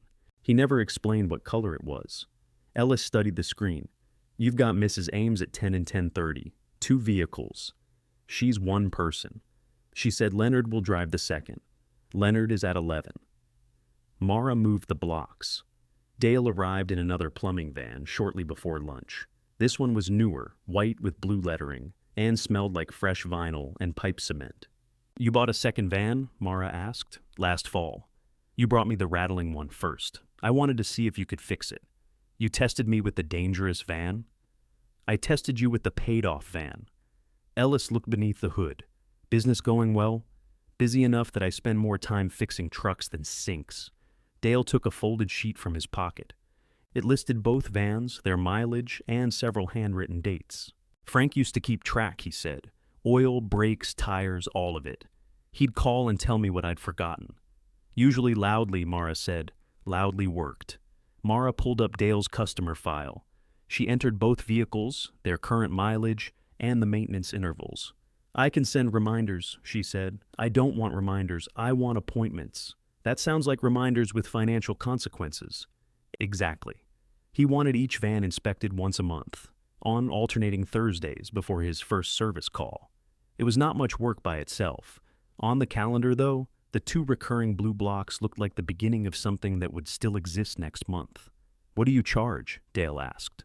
Mara calculated inspection time, fluids, and priority scheduling. Ellis leaned over and pointed to the number without speaking. She increased it. Dale read the proposal. Frank did this for less. Frank owed the parts store money. Dale looked up. Mara wished she had not said it. Frank's debts were not a sales technique. Dale folded the proposal again. "So did I, once." He signed. Natalie came by with a corrected bakery invoice that afternoon. Mara had emailed it, but Natalie wanted a printed copy for the bakery's files. The refund appeared at the bottom in clean black numbers. "You took off the entire fan," Natalie said. We discussed that. We discussed talking about it. I charged you for the relay and terminal at cost. No labor. Natalie rested both palms on the counter. The new fan works. The old one may have worked. So, we got a new fan, a new relay, and a repaired connection. You also got a failed delivery run. Roy got a failed delivery run. Roy has been enjoying it all day. Mara frowned. He likes being wronged, Natalie explained. It organizes him. She took out a check and placed it on the counter. The amount was higher than the corrected balance and lower than the original. What's this? Half the fan. You were too fast. We also told you we needed it Monday, and you work Saturday evening. I don't split mistakes. I do. I manage people. Natalie, the bakery has a van and 2 small delivery cars. All 3 have been serviced when somebody remembers or smoke appears. I'd like that to stop. She nodded toward the computer. Can your colors handle 3 more vehicles? Mara looked at the check. Half the fan, Natalie repeated. You still lose money, just not enough to starve over. I'm not starving. You ate a 4-day-old fritter for lunch. Ellis, passing through the office with a drain pan, said. She cut off the hard part. Traitor, Mara said. Mechanic. Natalie signed a maintenance authorization similar to Dale's, though hers required early drop-offs and same-day release whenever possible. Mara entered the bakery vehicles into the calendar. 4 recurring blue blocks had become 7. At 3, Nolan's SUV pulled in, carrying 2 metal signs in the rear. He parked properly this time. Mara saw the signs before he lifted them out. Reserved for duplex tenants. You're joking, she said. I had these made before our conversation. Then you wasted money before our conversation. I want to show you where I mean. He carried one toward the gravel edge beside the fence. Ellis stopped working on Ruth Ames's car and watched from the bay. Nolan placed the sign against a post. 2 spaces here. They wouldn't interfere with the doors. They interfere with cars turning into the second bay. Only during business hours. Business hours are when business happens. The tenants would use them nights and weekends. I work Saturday. Saturday night? Mara looked at the lot. Nolan was right that the far edge went unused after closing. She hated that his idea was not entirely bad. 1 space, she said. After 6 on weekdays, after 4 Saturday, all day Sunday. It has to be empty 30 minutes before we open. 2, 1, monthly payment in advance. How much? She named a number. Nolan stared at her. For gravel? For your increased rental value. That's more than a municipal garage. The municipal garage is 4 blocks away. I recommend it, he lowered his voice. You're enjoying this. I enjoyed the sign. You didn't let me install it. That was the enjoyable part. Nolan glanced at the cars waiting outside and the colored calendar visible through the office window. I'm trying to give you reliable income. I already have reliable income. After 5 days? After listening to people. You think Grandpa built a business from favors and phone calls? Yes. He died owing money. The words passed cleanly through her. Ellis set down his wrench in the bay. Mara kept her eyes on Nolan. 1 space. Nolan drew a breath, then offered his hand. 1 space. She looked at it. In writing, she said. He let his hand fall. Of course. He loaded 1 sign back into the SUV. The other remained leaning against the fence, useless until they changed its wording. Before leaving, Nolan stopped at the office door. The assessor thinks the bungalow needs less work than expected, he said. Congratulations. I'm listing it for rent as soon as you're out. Then I hope your tenant enjoys branded boxes. His face tightened. I packed Grandpa's clothes. Mara went still. You went into his room. Somebody had to. I was going to. You closed the door every time you passed it. That doesn't mean you get to decide when. No, the house does. That is not a sentence. It is if you own one. He left before she could answer. At the bungalow that evening, Frank's bedroom door stood open. The bed had been stripped. His shirts were folded in 3 boxes, his trousers in another. Nolan had labeled them Donate, Keep, and Mara, Check. Frank's old brown flannel lay alone across the Keep box. Mara picked it up. Nolan had folded everything badly. Sleeves twisted inward, collars trapped beneath shoulders. He had also buttoned every shirt to the top, even the work shirts Frank wore open over white undershirts. On the dresser sat Frank's watch, wallet, and the tiny screwdriver he used to adjust his hearing aid. Nothing had been thrown away. Mara found Nolan in the kitchen, scrubbing the adhesive from Frank's medication chart off the refrigerator. "You kept the brown flannel," she said. He did not turn.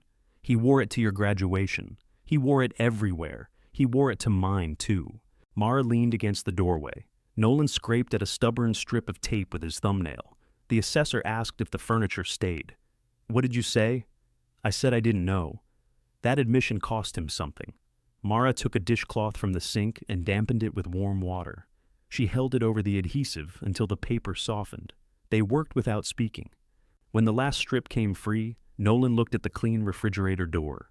23 days, he said. The reminder was quiet, almost apologetic. It still meant the same thing. Mara carried Frank's brown flannel upstairs and packed it in her own box. The brown flannel stayed in the box for 3 days. On the 4th morning, Mara took it to the garage and hung it on the hook behind the office door. She told herself she needed something warm for the overactive window air conditioner, though the unit barely produced enough cold air to disturb a receipt. Ellis noticed the shirt and said nothing. That was one of his better qualities, and, on certain mornings, his most irritating one.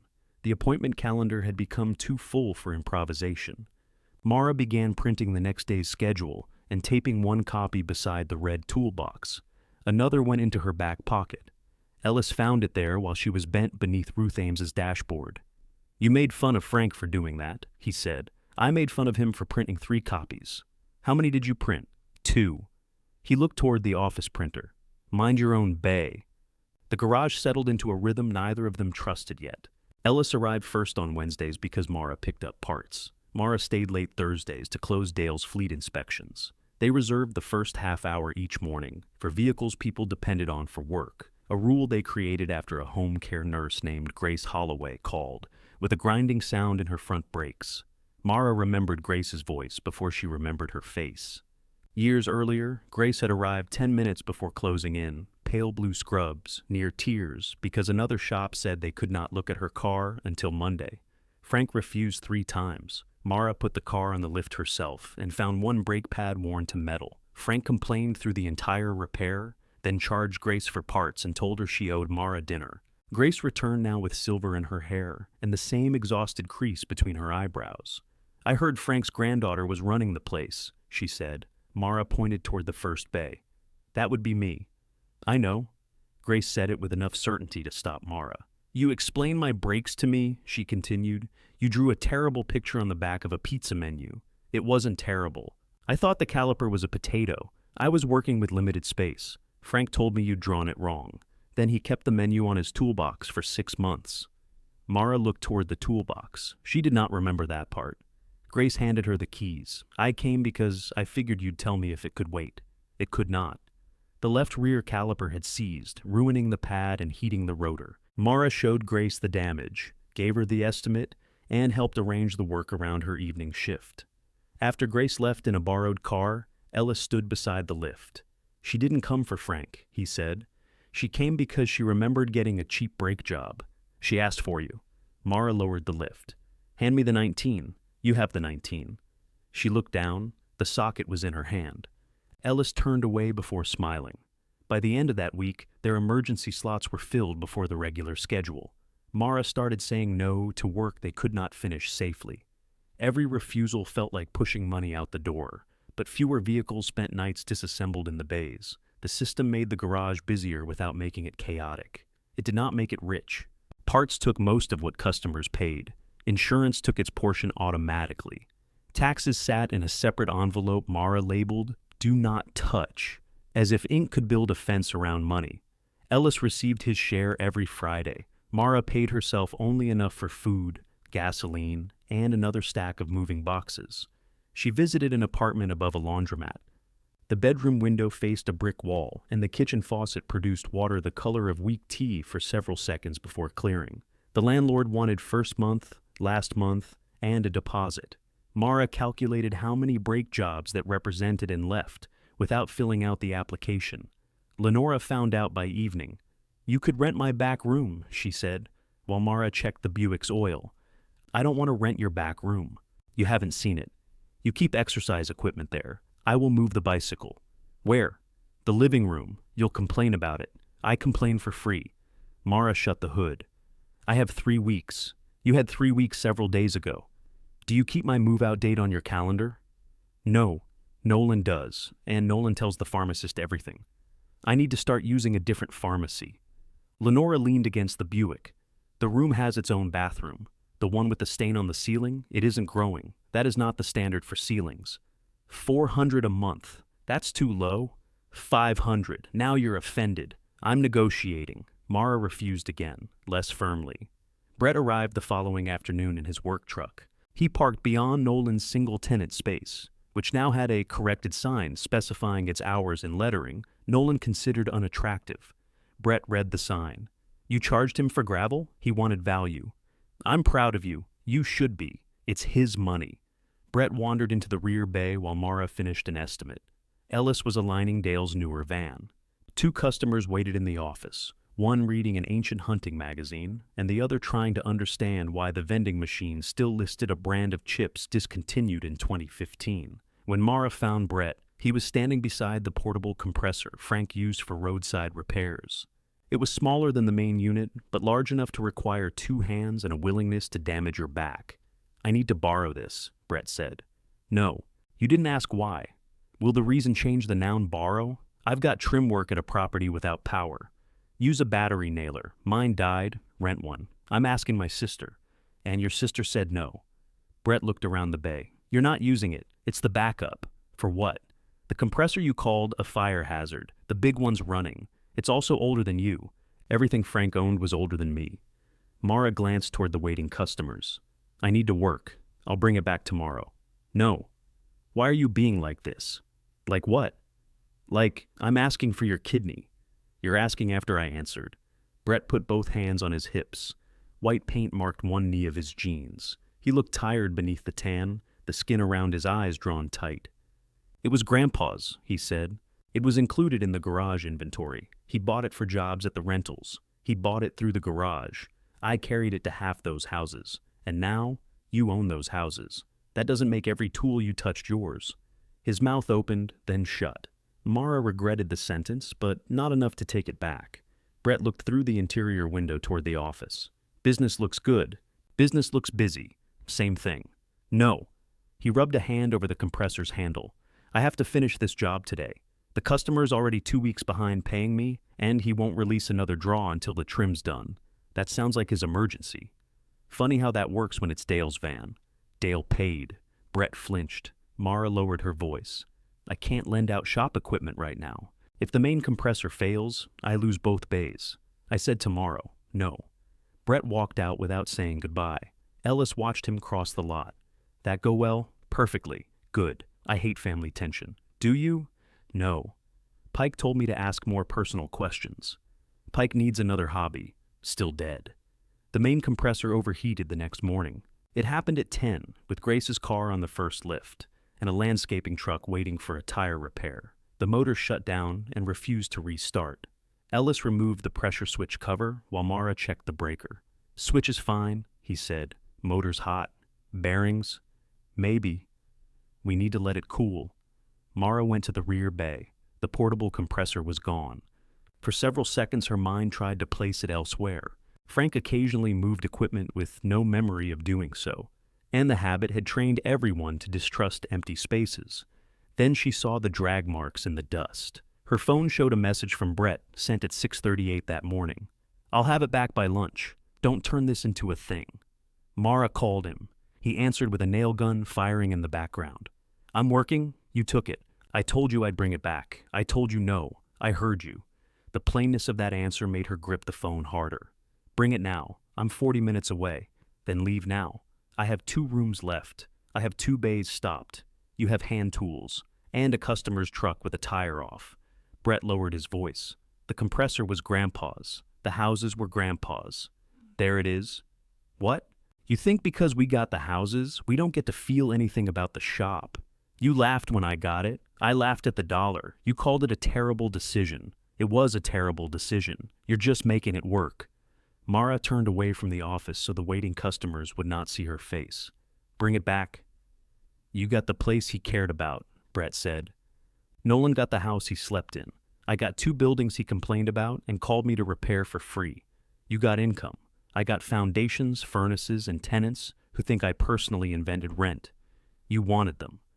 I wanted him to think I was good at something besides fixing what broke. The nail gun fired again in the background, operated by someone else. Mara leaned against the wall. He did think that, she said. Then he could have said it. The anger left his voice on the final word, exposing something neither of them knew how to touch. Mara looked at the empty place in the dust. You still have to bring back my compressor. I know. Now. A long pause followed. I'll pack up, Brett said. He arrived an hour and 6 minutes later. By then, Ellis had repaired the landscaping truck's tire with hand tools, Grace had rescheduled the rest of her brake job, and another customer had left. The portable compressor sat crooked in Brett's truck, its hose tangled around a bucket. Mara walked out. Brett lifted it down before she reached him. You don't get to take things because you're angry, she said. I needed it. You asked, I answered. You inherited every wrench. You inherited every house. His head snapped up. You think that's what this is? I don't know what this is. Neither do I. He carried the compressor toward the rear bay. Mara followed, watching him set it precisely into the rectangle it had left in the dust. Brett straightened. I'm sorry, he said. Not a sandwich, not a repaired hinge. The actual words. Mara had waited her entire life for keen men to learn them.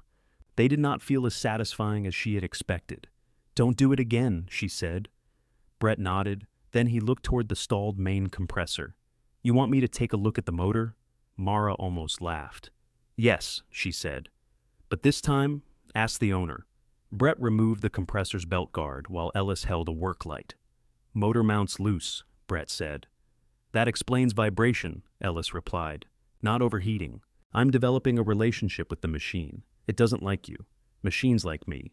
You took its smaller friend. Mara stood at the office counter calling Grace to apologize for the delay. She could hear every word. Brett glanced over his shoulder. Does he always do this? Yes. I worked for Frank. This is a peaceful environment. The motor bearings had begun to bind. Not enough to stop the compressor permanently, but enough that a hot day and steady use pushed it past its limit. Ellis found a replacement motor through a repair shop in Dayton. The price silenced all three of them. I can rebuild this one, Brett said. You rebuild electric motors? Mara asked. I can replace bearings. Have you? I've watched it done. Ellis unplugged the compressor. Confidence restored. They removed the motor and carried it to Brett's truck. Brett promised to have it back the following morning, then waited beside the tailgate. Do you want collateral? He asked. I know where your houses are. So do the banks. The joke came out easily enough, but he looked away after saying it. Mara noticed. How bad? She asked. How bad is what? The rentals? They're old houses. So is Nolan's duplex. Nolan inherited tenants who pay on time. You said yours thought you invented rent. They also think due dates are suggestions. He shut the tailgate. I'm fine. Mara almost reminded him what Ellis said about that phrase. Instead, she asked what she owed for the motor work. Nothing. I'm not doing family accounting, then consider it compressor rent. That was unauthorized. Charge me a late fee. I might. Brett smiled, but worry remained caught around his eyes. With the main compressor down, the portable unit ran almost continuously. It could power one impact wrench at a time and complained if Ellis asked it to fill a tire too quickly. Mara rearranged the schedule, moved 2 repairs, and spent the day doing inspections and paperwork while Ellis handled Grace's brakes. Grace returned before closing. Your car is ready, Mara said. I took 2 hours off the labor because we moved your appointment. Why? Equipment problem. Did it create less work? No. Then put the hours back. That isn't how inconvenience works. Grace looked toward the bay. Did you make me late? No. Did you make the car unsafe? No. Did you fix what you said you'd fix? Yes. Then charge me what it cost. Mara thought of Natalie's half payment for the fan. Frank's customers had spent years learning to resist his discounts, his grudges, and his habit of deciding what other people could afford. She restored 1 hour, not 2. Grace read the invoice. You're stubborn. You came here voluntarily. I'm reconsidering. She paid, then scheduled her next oil change before leaving. The rebuilt motor returned the next morning. Brett had stayed late at a friend's workshop to press in the bearings and clean the housing. He painted over a rusted section with blue enamel that did not match anything. Why blue? Mara asked. It was open. You've wounded its dignity. It had no dignity. Ellis connected the wiring and aligned the pulley. When the motor started, the compressor sounded quieter than Mara had ever heard it. Brett stood with one hand resting on the tank. Machine likes me, he said. Ellis listened to the smooth cycle. It tolerates you. Mara wrote Brett a check from the business account for parts and 3 hours of labor. He tried to refuse it. No, she said. If I pay you, you're a contractor. If I don't, you'll come back for the alignment rack. I don't want that thing. Good. Sign here. He signed the invoice. The check was not large, but Brett folded it carefully and put it in his wallet rather than his pocket. As the garage filled, the bungalow emptied. Mara moved boxes in her hatchback a few at a time, though she had nowhere final to take them.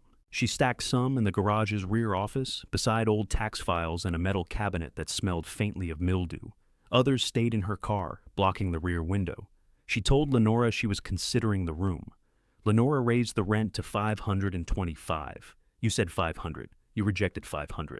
That isn't how rent works. It is my house. Does Nolan advise you? He talks too much. Occasionally useful information escapes. Mara refused on principle, then spent an hour online looking at apartments that cost twice as much. The appointment calendar moved forward one square at a time. Blue fleet blocks repeated. Yellow diagnostic blocks turned green for parts, then disappeared into completed invoices. The envelope marked, "Do not touch," thickened slowly. Mara stopped counting the days at the bungalow because Nolan did it for her. 14 days, he said when she took the dishes. 11 when she loaded Frank's tool catalogs into her car. 8 when he found her wrapping the framed photograph from the hallway. The 3 siblings standing beside Frank at a summer cookout, all of them squinting into the sun. You taken that? Nolan asked. You asked that about the slow cooker. The slow cooker was yours. So is the photograph. It has me in it. I'll cut you out. That improves nothing. Mara put it in the box. Get a copy made. Nolan looked at the image. Brett had one arm around Frank's shoulders. Nolan stood straight beside them, smiling less than everyone else. Mara was at the edge, her forearm dark with grease because Frank had called her away from the garage for the picture. I'll take it to the pharmacy, Nolan said. Why? They have a photo machine. You'll tell the pharmacist our business. He already knows. Nolan took the frame from her and brought it back the next evening with 3 copies. He gave one to Mara, kept one, and left the third in an envelope marked Brett. 6 days before Mara's deadline, her key stopped working. She came home after 9, tired enough to put the key in upside down twice. On the 3rd attempt, she realized the deadbolt was new. A white locksmith sticker gleamed above the knob. Mara called Nolan. He answered on the 5th ring over restaurant noise. What happened? You changed the locks. A pause. The front deadbolt was sticking. It worked yesterday. The locksmith had an opening. I have 6 days. I left a key under the flower pot. Mara lifted the empty pot. There is no key. I put it there myself. When? This afternoon. The house was open for an assessment. Another pause. Nolan moved away from the restaurant noise. Someone must have taken it inside. Who? The property manager, maybe. Call them. It's after 9. It was after 9 when you answered. I'm in Columbus. Mara looked through the front window. Her half-empty boxes sat in the living room. Frank's recliner was gone, removed for donation that morning. Pale marks in the carpet showed where it had stood. I'll call the locksmith, Nolan said. How long? I don't know. I have work. So do I.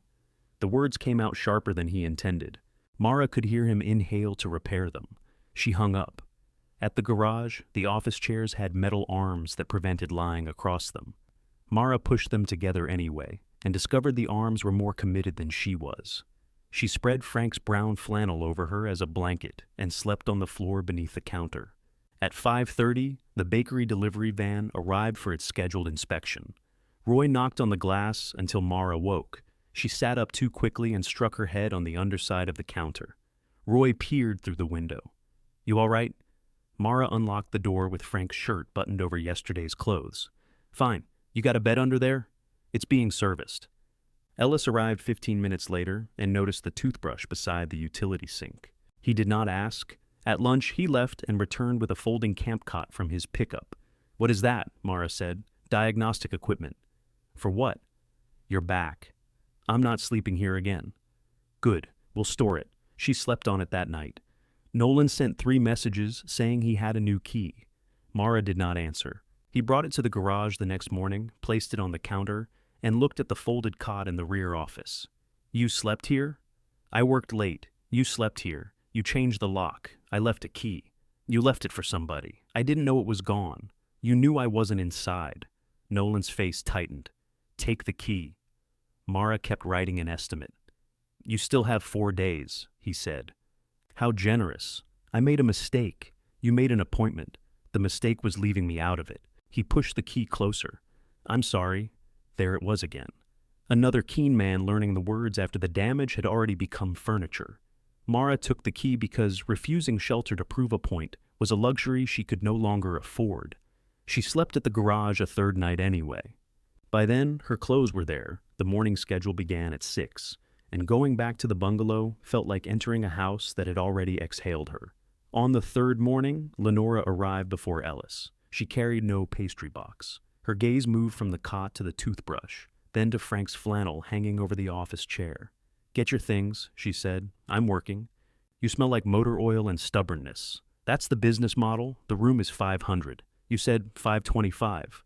I lowered it because you look terrible. That is discriminatory. Move in tonight. Mara opened her mouth to refuse. Lenora held up one finger. The ceiling stain has not grown.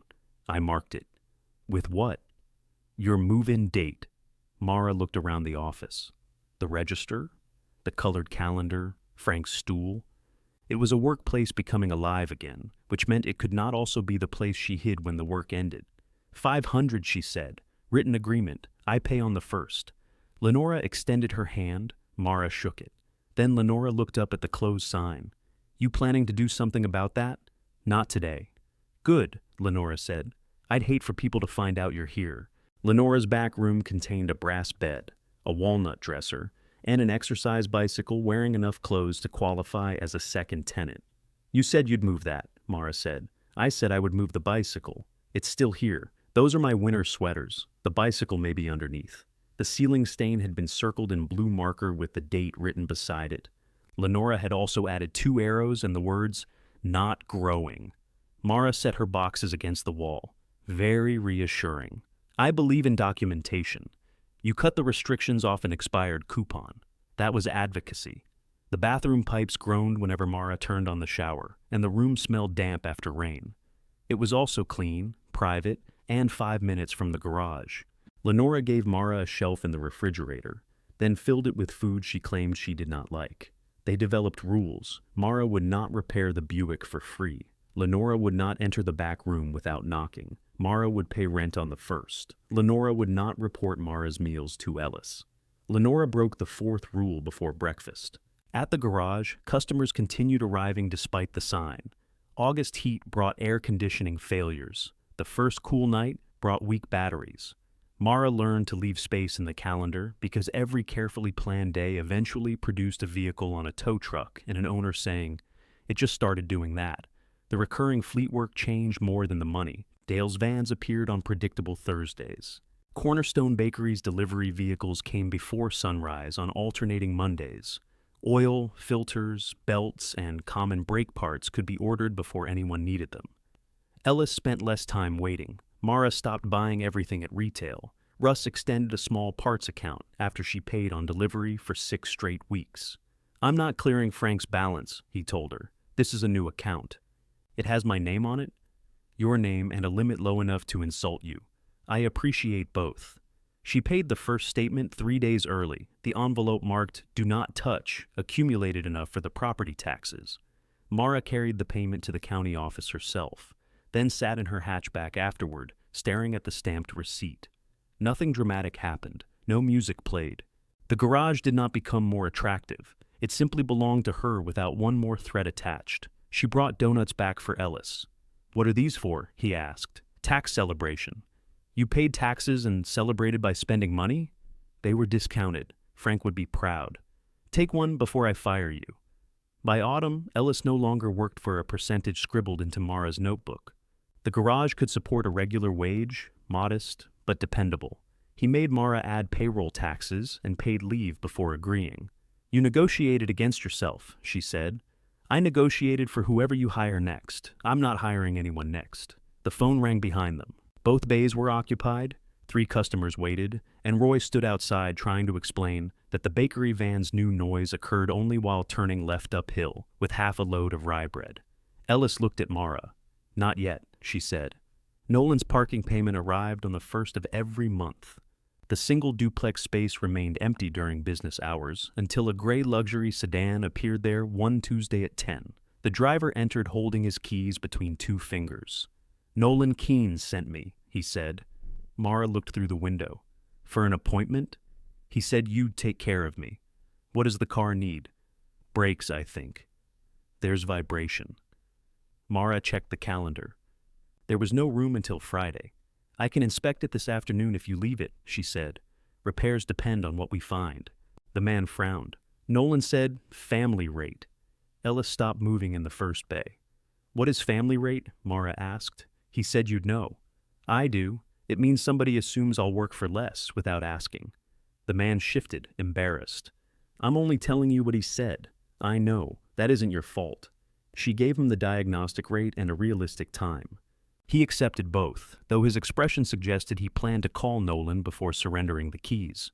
Mara called first. "You sent someone here promising a discount?" Nolan sighed. "He's a client." "He's not my client." "He is now. You did not give me business. You gave away my labor. I was trying to help. Stop helping." "He's considering refinancing 2 rental properties with me. Then discount the mortgage." "That's not how it works." "Interesting."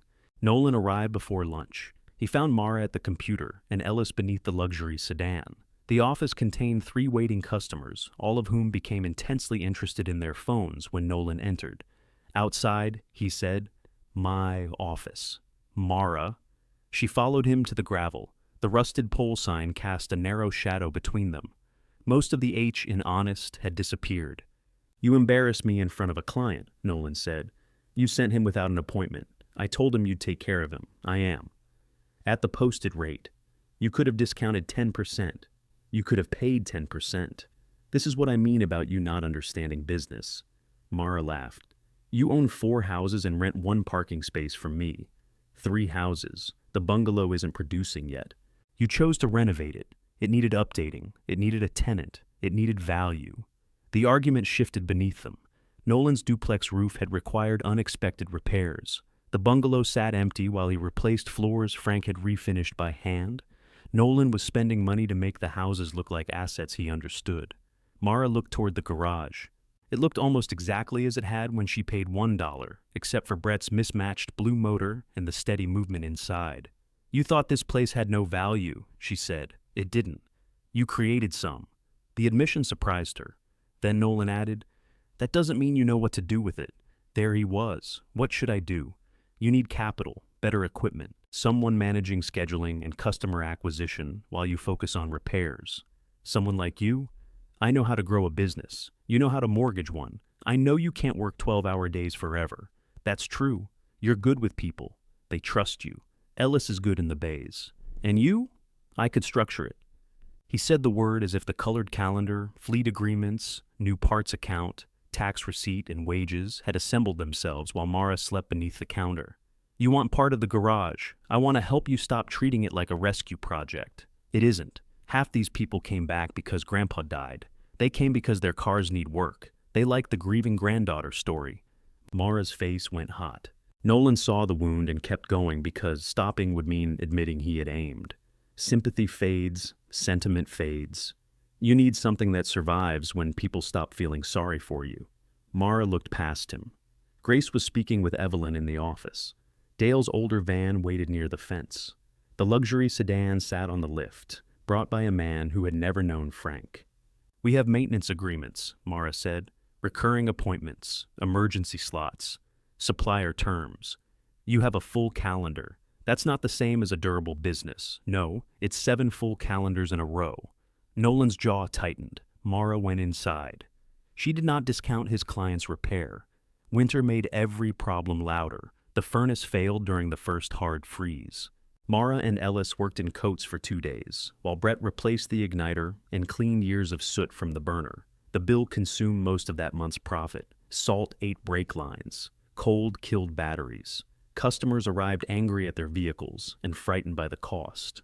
Mara learned to explain what had to happen now, what could wait, and what should be watched. The garage did not become an empire, it became dependable. Brett sold one of his rental houses in January. He described the sale as simplifying. Nolan called it panic. Mara knew the foundation repair had cost twice Brett's estimate, and one tenant had left after a pipe burst. Brett used part of the proceeds to clear his debts. He kept the second house and began charging properly for his contracting work instead of accepting promises. "You made me invoice the compressor," he told Mara. "It was irritating. You're welcome." Nolan's bungalow finally rented in February. The new tenant disliked the refinished floors and asked permission to cover them with rugs. Mara kept the photograph from the hallway on Lenora's dresser. The blue circle around the ceiling stain remained accurate through spring. When rain returned, Brett's roof patch held. Mara replaced the rear section properly with money set aside over 6 months. She paid Brett's company and required an invoice. He charged her the full rate, then left an extra roll of membrane labeled contractually abandoned. Frank had died in July. As the date approached again, customers began mentioning the old service day. Mara had forgotten it. Every summer, near the anniversary of the garage's opening, Frank inspected tires, tested batteries, and checked fluids for anyone who arrived before noon. He complained about the event for weeks, then bought too much coffee and stayed until dark. It wasn't charity, Lenora said. He gathered future repairs. He called it Prevent Idiots Day, Ellis added. He called every day that. The office calendar already had appointments scheduled for the anniversary Saturday. Mara looked at the blue and yellow blocks. "We can't do free inspections all day." "We could reserve the morning," Ellis said. "We'll lose billable hours. You paid taxes and bought donuts." That was different. Lenora pointed at the closed sign. "You've left that thing up for almost a year. It filters out people who can't read contradictions. You need to decide whether you're hiding or being funny." Mara looked through the glass at the lot. A year earlier, the gravel had held weeds and nothing else. Now Dale's vans had permanent appointment times. Natalie's bakery vehicles had maintenance folders. Grace came before evening shifts. People Mara had not seen since Frank was healthy returned with names she had forgotten and trusts she had not known belonged partly to her. "Morning only," Mara said. "Appointments for inspections, no repair promises." Ellis smiled. "Prevent Idiots Morning. We are not calling it that." Lenora was already taking out her phone. "Who are you calling?" Mara asked. "Everyone." Lenora's definition of everyone included people Mara had never met, people Frank had not seen in 10 years, and at least one man who believed a free inspection meant the garage would repair his air conditioning at no charge. Mara capped the morning at 24 appointments. Lenora booked 3 more. "I told you 24. I did not book them. I informed them to arrive. That's booking with plausible deniability." Frank never turned anyone away. Frank regularly turned people away. He shouted while fixing their cars. That's different. Mara created an overflow list. Dale offered the use of orange traffic cones from his plumbing company. Natalie ordered coffee and pastries from Cornerstone Bakery at cost, then ignored Mara's attempt to pay the invoice in advance. Grace volunteered to direct arrivals for the first hour before her shift. Mara refused all 3 offers until Ellis asked whether she planned to direct traffic, inspect 24 vehicles, answer the phone, make coffee, and personally manufacture pastries. "I can buy pastries," she said. "With what time?" "Time isn't legal tender, then you're already short." She accepted the help and wrote down every contribution so nobody's generosity could dissolve into an invisible debt. The sign came down on Thursday. Its chain left 2 clean spots on the window frame. Mara carried it to the workbench and wiped away a year of dust. Closed had been painted in Frank's narrow white letters. On the reverse, open was barely visible beneath grease and sun damage. Ellis stood beside her. "Going to replace it?" "No. The wood's split. It can be repaired." "You sound like a customer with a 1994 transmission." Mara glued the split, clamped it overnight, and sanded both sides. She repainted closed first, following the shape of Frank's letters rather than correcting them. The O leaned left. The D sat slightly too low. On the open side, she painted her own letters. They were broader and easier to read. When she finished, Ellis picked up the sign and studied both sides. "You made open larger." "Did I?" "Yes. Must be perspective." He hung it back in the window with closed facing the street. Mara did not explain why. He did not ask. Brett arrived Friday evening with folding tables, a cooler, and 2 new trash cans. I borrowed the tables, he said. Did they agree? They're from my shop. Then I'm asking whether you learned anything. I left myself a note.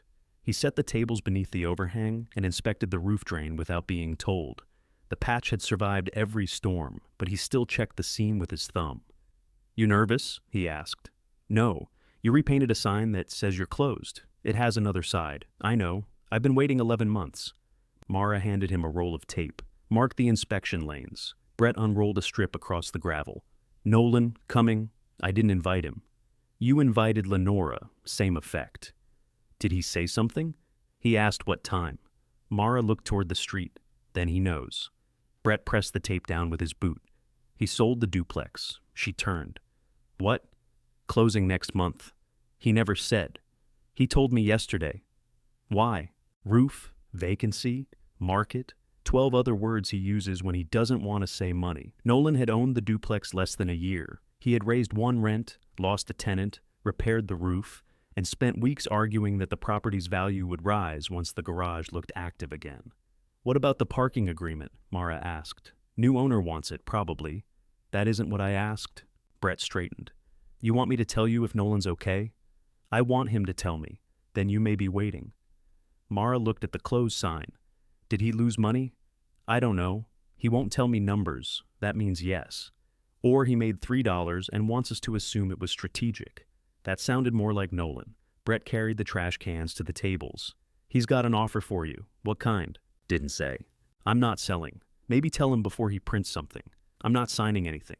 I didn't say you would. You came to warn me. I came with tables. Brett, he stopped moving. I told him it was a bad idea, he said. I also told him if he promises a family discount, you'll charge him extra. Thank you. I charged him for the advice. Nolan arrived after the sun had gone down. Mara was alone in the office, entering the final inspection slots. Ellis had gone home. Brett had left the cooler and taken his truck. Nolan carried no leather folder. He stood beneath the sign with his hands in his pockets. You repainted it. The spelling was still correct. I heard you have 40 people coming. 27 appointments. The rest are Lenora's crimes. He looked at the printed schedule. This is your old program? Updated. You could use something cloud-based. You could say hello. Hello? Too late. Nolan pulled Frank's stool away from the counter but did not sit. He turned it once, examining the split vinyl. I'm selling the duplex, he said. So I heard. Brett has a mouth. He got it from you. I made money. How much? Enough. Nolan? Not enough. The honesty sounded tired. He sat on the stool. It lowered beneath him with a slow, pneumatic sigh until his knees rose awkwardly. Mara tried not to laugh. Grandpa adjusted that for himself, she said. How do I raise it? You stand up. Nolan stood.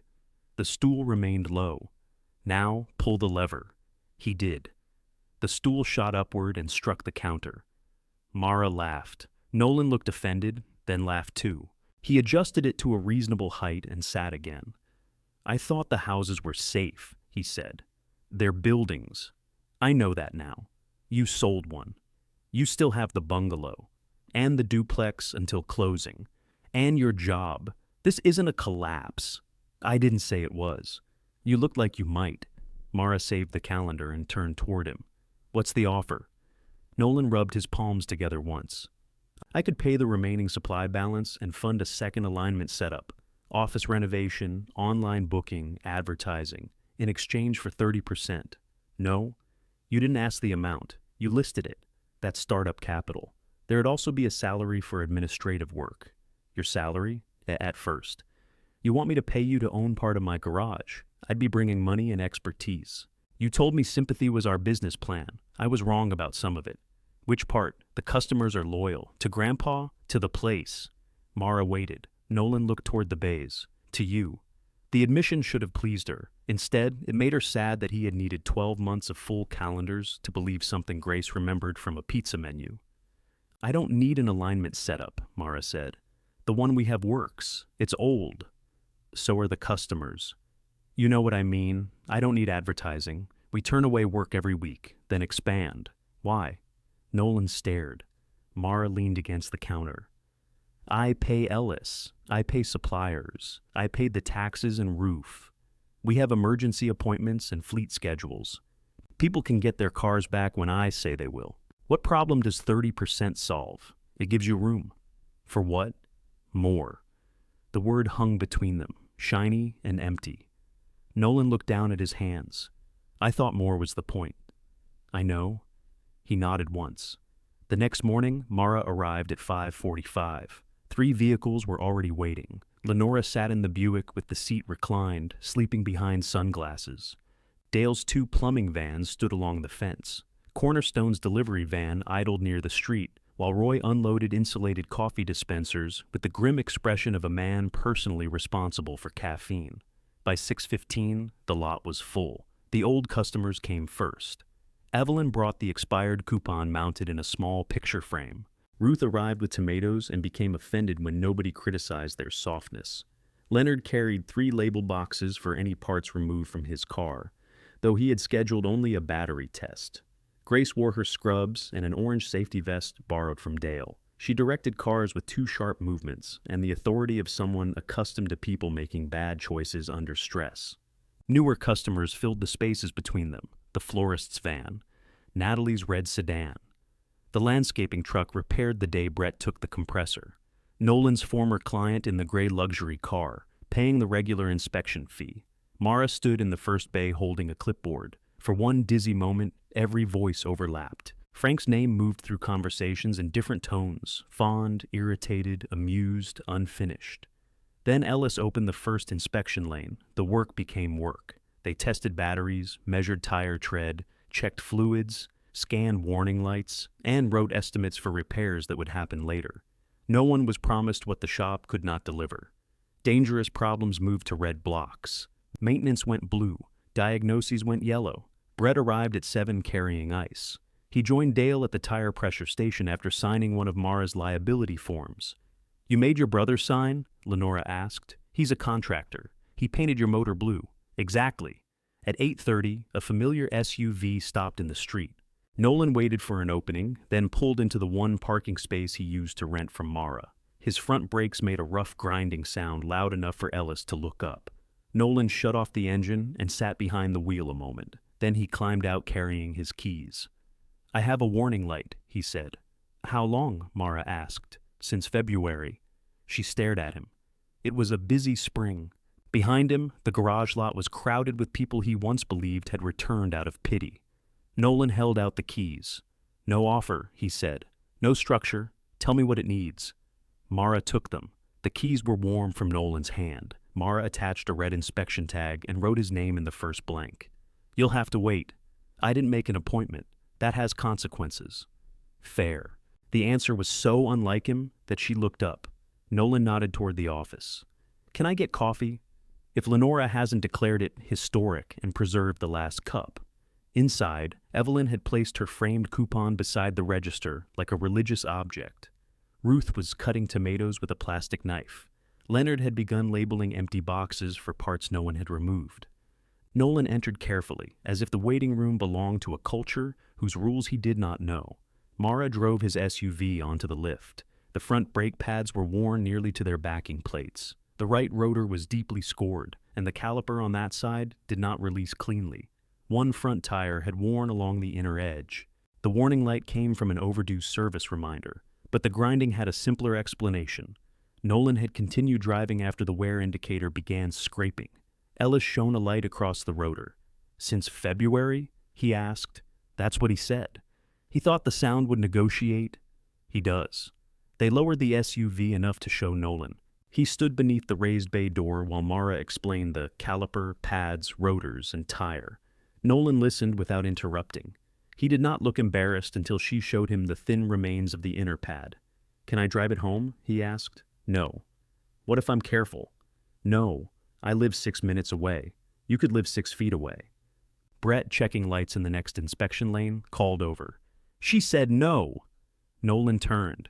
You're enjoying this. I'm wearing an orange vest and holding a tire gauge. I'm enjoying everything. Mara wrote the estimate using the posted labor rate. She included parts, tax, disposal, alignment, and the tire. No discount appeared at the bottom. Nolan read each line. "When?" he asked. "Tuesday. Maybe late Monday if the parts arrive. You can't do it today? This is an inspection morning. We promise people inspections. I'm your brother. So is the man wearing Dale's vest. Neither of you has an appointment." Brett lifted the tire gauge in salute. Nolan looked at the total again. Mara waited for him to question the labor, the markup, or the fact that Bellwether Auto Supply could sell him the same brake pads for less. He signed. "Do you need a deposit?" he asked. For the tire and caliper, he paid with a card. Mara processed it, handed him the receipt, and put his keys in the red tag tray. "No family rate?" he asked. She looked at him. Nolan's mouth moved at one corner. "Joke. Your humor needs work." "Family trait." A horn sounded near the street.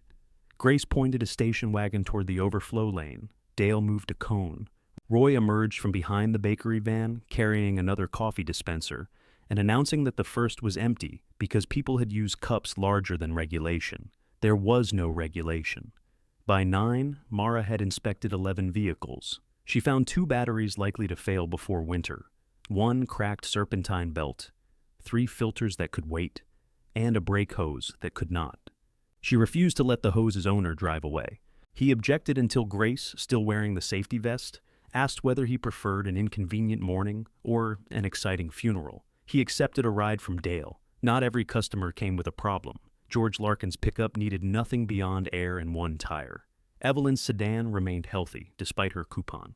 The florist's van had logged 6,000 miles since Mara replaced the axle boot and showed no uneven wear. Each clean inspection felt like a small proof that maintenance worked because people returned before something broke. At 10, an old Pontiac pulled into the lot. Mara recognized the engine note before the driver stepped out. The woman behind the wheel was Celia Burns, a retired hospice aide who had moved to Cincinnati 7 years earlier. Frank had kept the Pontiac alive through 2 radiators, an intake gasket, and repeated arguments about whether it was worth saving. Celia climbed out wearing bright yellow sandals and looked at the sign. "You're closed?" she asked. "Apparently. I drove 2 hours. You could have called. I did." A woman named Lenora answered. "That was your first warning." Celia hugged Mara before Mara could prepare for it. She smelled like sunscreen and peppermint. "I heard about Frank," Celia said. Mara had become skilled at receiving those words. She thanked people, accepted the softened expression that followed, and moved the conversation toward their cars. Celia did not let her. "He came to my retirement dinner," she said. "He complained about the restaurant. He brought his own hot sauce. That sounds right. He talked about you." Mara looked toward the inspection sheet. Celia touched her arm. "Not the way he should have." The sentence stopped her. "He said you were trying to make this place run after him," Celia continued. "He said it like you were impatient. I told him maybe you knew he wouldn't be here forever." "What did he say?" "He said forever was a stupid business model." Mara laughed, though her eyes burned. "That was 2 years before he got sick," Celia said. He knew. Knowing and saying were different jobs to that man. Across the lot, Ellis attached a battery tester to Lenora's Buick. Brett argued with Leonard about whether a removed air filter required a box. Nolan sat on Frank's stool drinking coffee from a cup too small for his hands. Mara gave Celia an inspection form. "Pull into lane 2, she said. Celia smiled. "Yes, ma'am." Near 11:30, the line finally shortened. The pastry trays held only crumbs. Ruth's tomatoes had disappeared, except for one Frank would have called too soft. Grace left for work after returning Dale's vest. Dale stayed to collect cones, while Natalie counted coffee dispensers and discovered Roy had brought one belonging to another bakery. Ellis finished the Pontiac and parked it near the fence. 29, he told Mara. "We capped at 24. Pike math. How many need appointments?" 14. 3 urgent. Mara checked the red tag tray. Nolan's keys rested beside the keys from the station wagon with the failed brake hose. "We can fit the hose Monday," she said. Nolan Tuesday. "He's going to love that." He signed. Ellis looked through the office window. The sign still faced closed toward the street. "What?" Mara asked. "Nothing." That nothing has been going on for a year. Close to it. It kept people from thinking they could walk in. They walked in. It kept expectations controlled. Did it? No. Ellis wiped his hands on a towel. You repaired the other side. The wood was split. You repainted the word. It was faded. You made the letters bigger, perspective. He smiled. Mara looked across the lot. Frank's old customers had not returned as a single wave. They had come one at a time, bringing worn tires, dead batteries, expired coupons, and stories he should have told her himself. They had also brought expectations, bad timing, difficult bolts, disputed bills, and the possibility of disappointing people who trusted her. Nothing about their return had been easy. That was why it mattered. Mara nodded toward the sign. Ellis entered the office. He lifted it from the hook, turned it in his hands, and hung it again. Open faced the street. No one applauded. Lenora, passing with a trash bag, glanced at it and said, "About time." Then the phone rang. Mara laughed so hard she had to let Ellis answer. "Keene's garage," he said. "Yes, we're open." Nolan came to the counter after the final inspection left. His offer still sat between them, though there was no folder, no check, and nothing to sign. "I meant what I said last night," he told Mara. "So did I." "I know. You don't need to rescue this. I wasn't trying to rescue it. You wanted 30%. I was trying to get inside something that worked." The honesty arrived quietly. Brett came in carrying the folded tables. "You own a mortgage company. I work for one. You own the bungalow. So does the bank, if we're being philosophical." Brett set down the tables. "Please don't." Nolan looked around the office.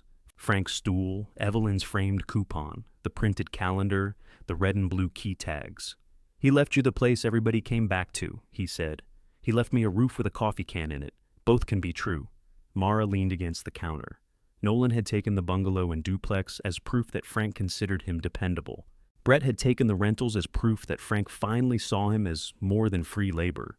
Mara had taken the garage because she could not decide whether it was love or punishment. All three had spent a year discovering that Frank's gifts contained his limitations along with his faith. "He should have divided things differently," Nolan said. "Would you have wanted the garage?" "No." "Would Brett?" Brett considered. "I like roofs. Cars have too many opinions." Mara looked at Nolan. "Then maybe he divided the property right and the explanation wrong." Nolan nodded slowly. "He did that a lot.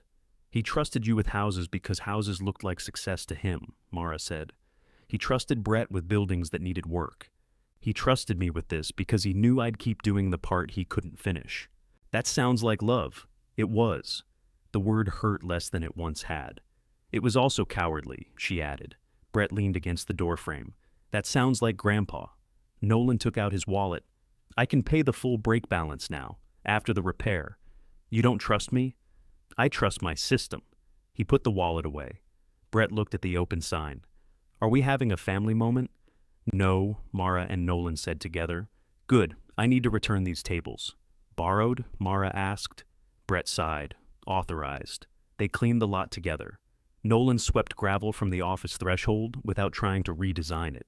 Brett loaded the tables and coolers. Lenora collected the framed coupon, then returned and placed it beside the register again. "It belongs here," she said. Evelyn had apparently donated it without informing anyone. After everyone left, Mara counted the inspection forms. 29 vehicles, 14 future appointments, 3 urgent repairs, no treasure, no sudden contract. Just work arranged into something that could continue. She locked the cash drawer and noticed a small frame lying beside it. Claire had returned Frank's dollar months earlier with the final transfer receipt. Mara had kept it in an envelope because displaying it felt sentimental, and Nolan had taught her to distrust sentiment when it concerned the garage. Lenora had found the envelope. The wrinkled bill sat behind glass, still folded down the middle. Beneath it, in Lenora's block handwriting, a label read, "Purchase price." Mara set the frame beside the register. Ellis came from the rear bay carrying Frank's brown flannel.